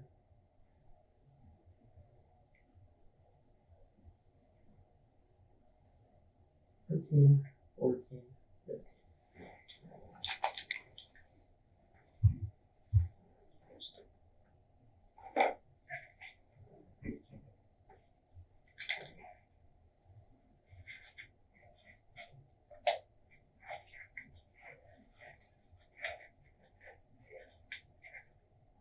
What's the DNA testing for? Why are you testing it? Because we're going to go out there and there's going to be evidence possibly on the gun, and it needs to match you or him or someone else along those lines.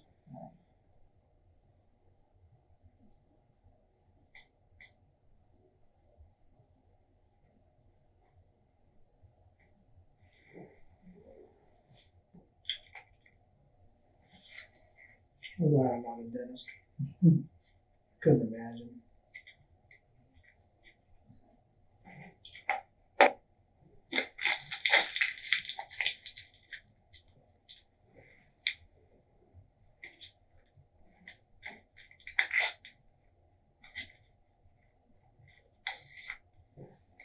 Do what I say.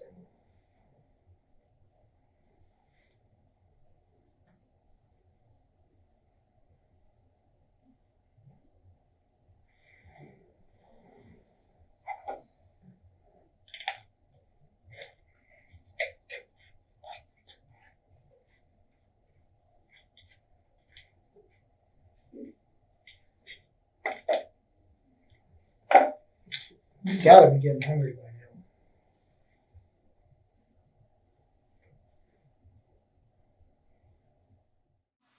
You're probably like about right where you are, because you've been, yeah, I'm gonna say right there. Because I was standing right around here or something.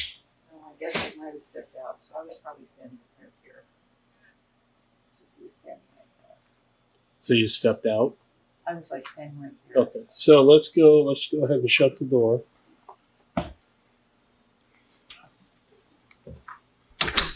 And he's standing out there like that. Mm-hmm. Well, when I spoke after I opened the door, he was. I don't know. He must have been further forward when I opened the door. Okay, so Must you have open been the door. Like this. He must have been like right there. And when I opened up the door, I was standing like this, and he took a step back, and he was standing there. Okay. So you took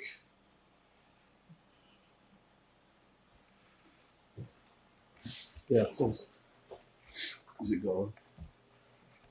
So initially when he's at the door, he's about right in there. Okay. He's right there. And when you open the door, he moves back. He just took a look. He stepped back Because I didn't like open the door like this. I opened the door and I would like the door's open, but I take a step like this. And I And don't know why. Samard describes the movements as accurately as possible while leaving out any incriminating details. The most likely scenario is that she surprised Ken while he was leaving, and when he saw the gun, he naturally took a step back. so you have a gun in your hand, right? Can you make a finger gun for me? Yeah. So you have a finger gun, and he's right there. And as you open the door, he's going to take a step back when you open the door, right? So when she opens the door, take a step back and then show me. Like this. And that's, you were saying about how he said he had to put seated at that point. And that maybe, just guessing here, maybe that's why he took a step back. And where was his, at the time, where was his emotion? I don't have any idea. How do you think it got all the way around? It wasn't all the way up, well, I don't know, I don't know, I don't remember it being all the way up. That- So- Show me how you brought, where, as you're stepping outside the threshold, how did you bring up the gun? I'm gonna say I went like this. Like this? Okay. So, and he's still standing right there? Yeah. Okay. But I know it must have been like this. I remember my foot outside the door. And does he stay standing up, or does he try to grab I it? don't remember. Because for it to have, instead of me going like this and he going like that, he had to have grabbed it. He must have squatted it or something. He had to have, I was going my intention was to do this and it went this way, so. I don't, So do you remember him grabbing it? no, I do not. I do not. Do you remember pulling the trigger? Yeah, no. No, I don't really remember pulling the trigger. I know I did. But I can't say, oh yeah, I remember doing that. I don't think he did it. So if he grabbed it, so go ahead and grab it. And then you think that's what he did on?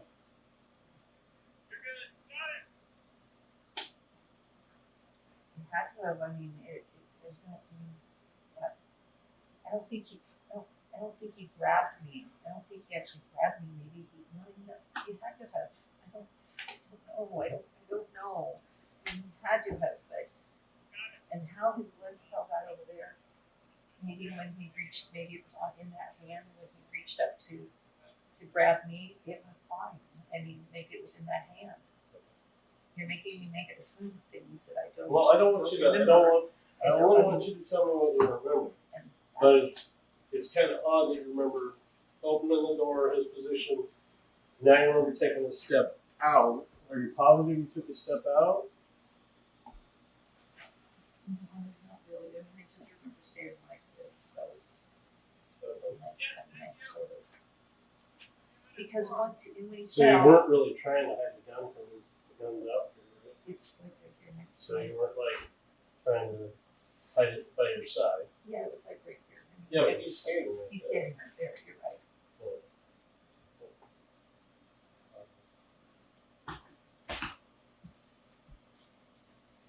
And then, does he? When are you saying I love you? When I'm breathing up the gun. You're really weird. Because you said I could remember things. Maybe I would remember things and stuff. So I remember. I remember touching him like this. Uh-huh. As I was going like this, I touched him and I said, I love you. And by that time, I'm guessing. So do you think he grabbed? Do you think he grabbed you by chance? Or?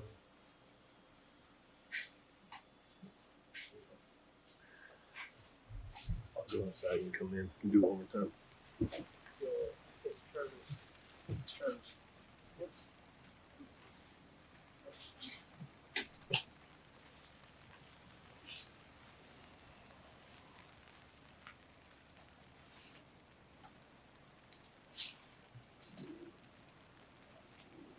be a little closer for you to touch it. You need to touch it and see a little closer. You must have been closer to that. This. Almost. That would be awesome.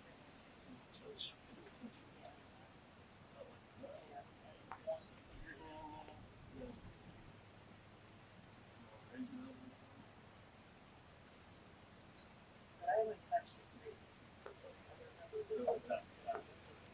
So why don't we try it?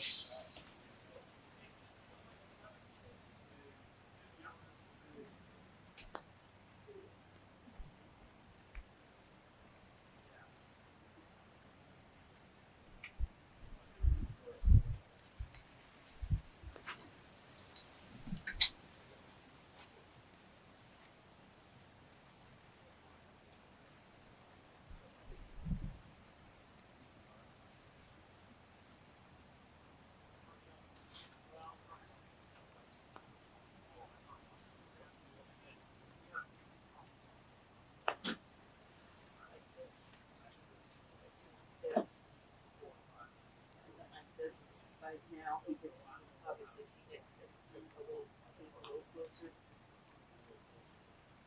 One of us is either I'm not out as far as I was in the I just moved closer.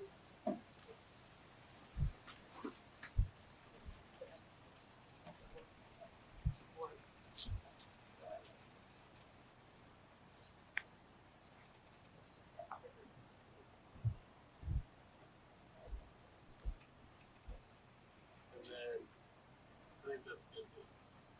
After the reenactment, Samard was taken back to the station. While the movements that she described to the detectives could have been possible when compared to the evidence, there were still enough differences that it made it unlikely that Ken's death was an accident. So, what do you think should happen?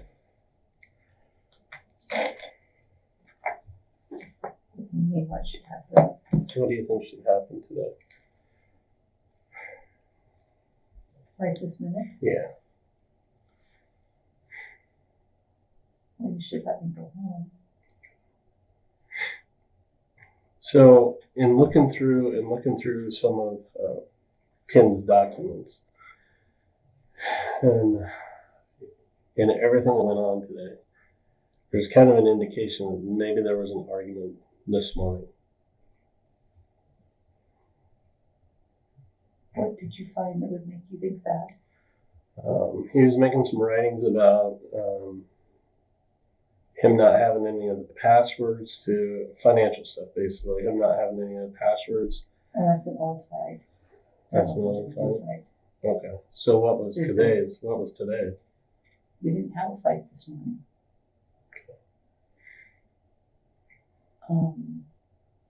And that is an old fight, the thing about having passwords and stuff, but there's a spreadsheet for that. Okay. So that has been resolved.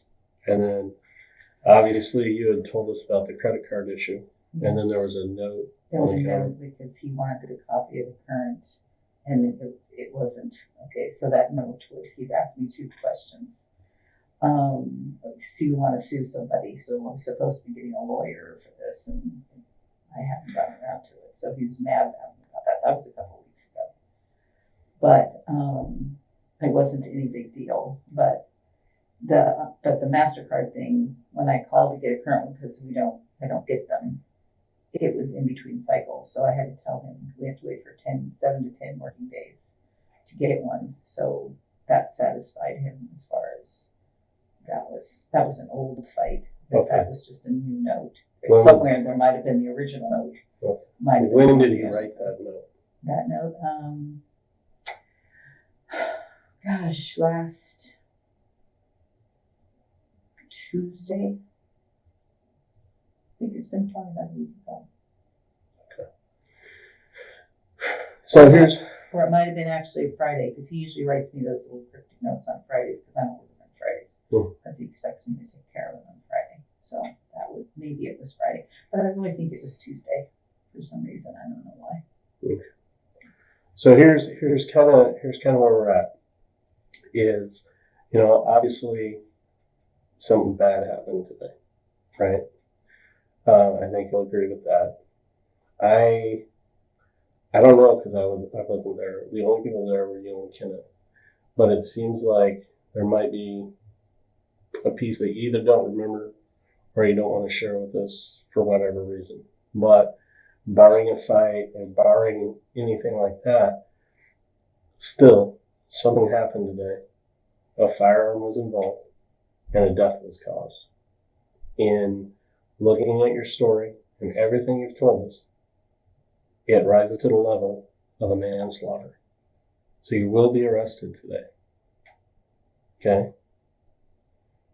And I think you probably had that thought in your mind at some point. No, I never dreamed that was going to be what's going to happen. So, I mean, you're going to be charged with manslaughter. You're going to be taken over to the jail here in a little bit and fingerprinted and so forth.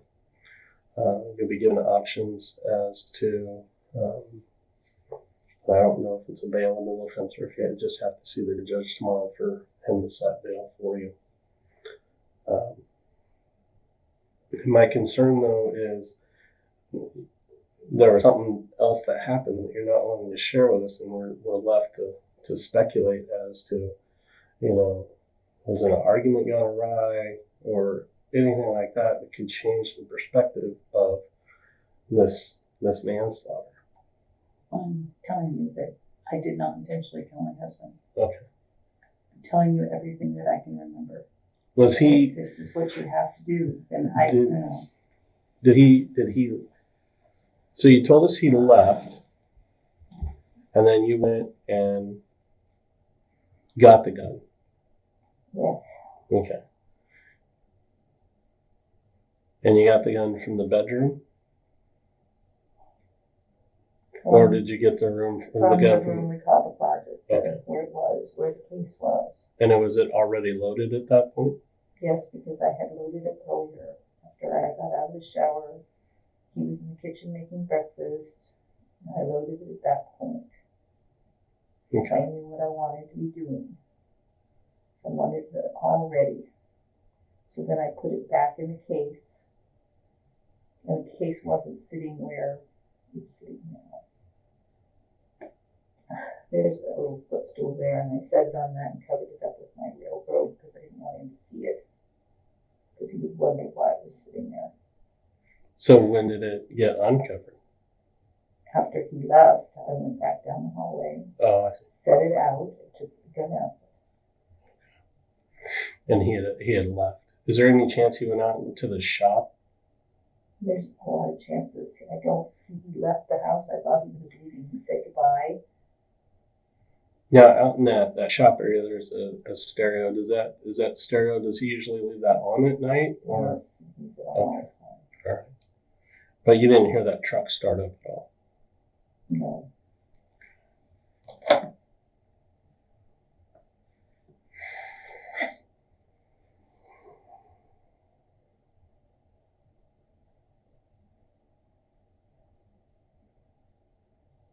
And you can't honestly recall whether or not he grabbed that gun or not.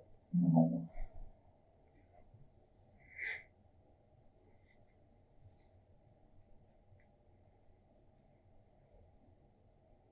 You might as well just get this over with. What's that? Just take me over to the jail and do what you need to do. I can't hash over this over and over. I didn't kill him intentionally. And I'm not saying you did. I mean, Obviously, you think that he would be putting me in jail. no. The homicide statutes run a great spectrum. If I thought you intentionally killed him, you would either be charged with aggravated murder or murder. Do I think you caused the reckless death of your husband? Yeah. Because you had the gun in your hand and you pulled the trigger, causing the death of another human being. There's also, It all sounds the same. Right. You think that I understand you think it all sounds the same, but they're varying degrees. Aggravated murder carries a life sentence. Murder carries a sentence from 25 to life. Manslaughter 1 carries a sentence of around 10, 12 years, and man 2 carries a different sentence. And then there's criminal negligent homicide too. And that's with criminal negligence, you cause the death of another human being. In this case, recklessly causing the death of another human being with extreme indifference to the value of human life. Because you said you were going to kill yourself, and you have the gun in your hand, and it comes up and goes off and kills Ken. Obviously, there's a crime there, and we can't just overlook that. So it's not that I believe you intentionally killed Ken, but it's the way. I'll be honest with you. I've been on the fence all day on whether it was a murder or manslaughter. Seeing the wound and the wound path led me more toward murder because it looks more like a straight-on shot. But after the reenactment, I can see how that could have happened, and I'm giving you the benefit of the doubt there. So that's kind of where we're at.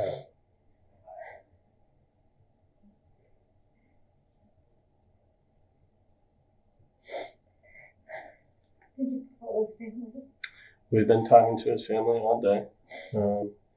We've been talking to your family as well. So everybody knows kind of what's going on. There hasn't been a press release naming you or him yet, but there will be. That's just, basically, once you're lodged, you'll be taken over to the jail, and at some point tomorrow you'll go before a judge. I don't know if it'll be in person or over video link, and you'll be arraigned on the charges that you've been arrested for, and then probably counsel will be appointed for you, and then you'll have a chance to talk to an attorney and figure out a course of action. I'm just a fact reporter, so I go with the facts. I present the facts, and I don't speculate as to that gray area you have of what Ken may or may not have done, or what you may or may not have done. But I just look at the facts. So that's kind of where we're at.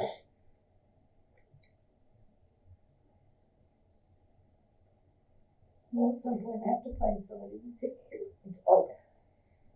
And is Kathy is Ken's daughter? Nelson? No, that's his sister. Okay. I know somebody came and got the dog, and she looked younger than someone that would be his sister. Somebody came and took him? Yeah.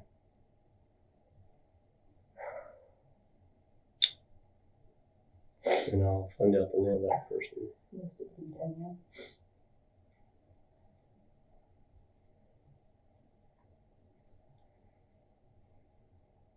So is there anything else that you can remember that can... No.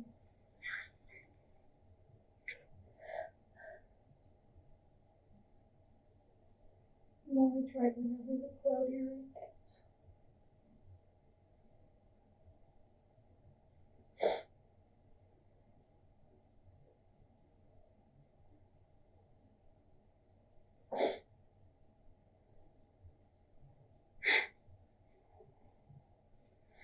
Okay.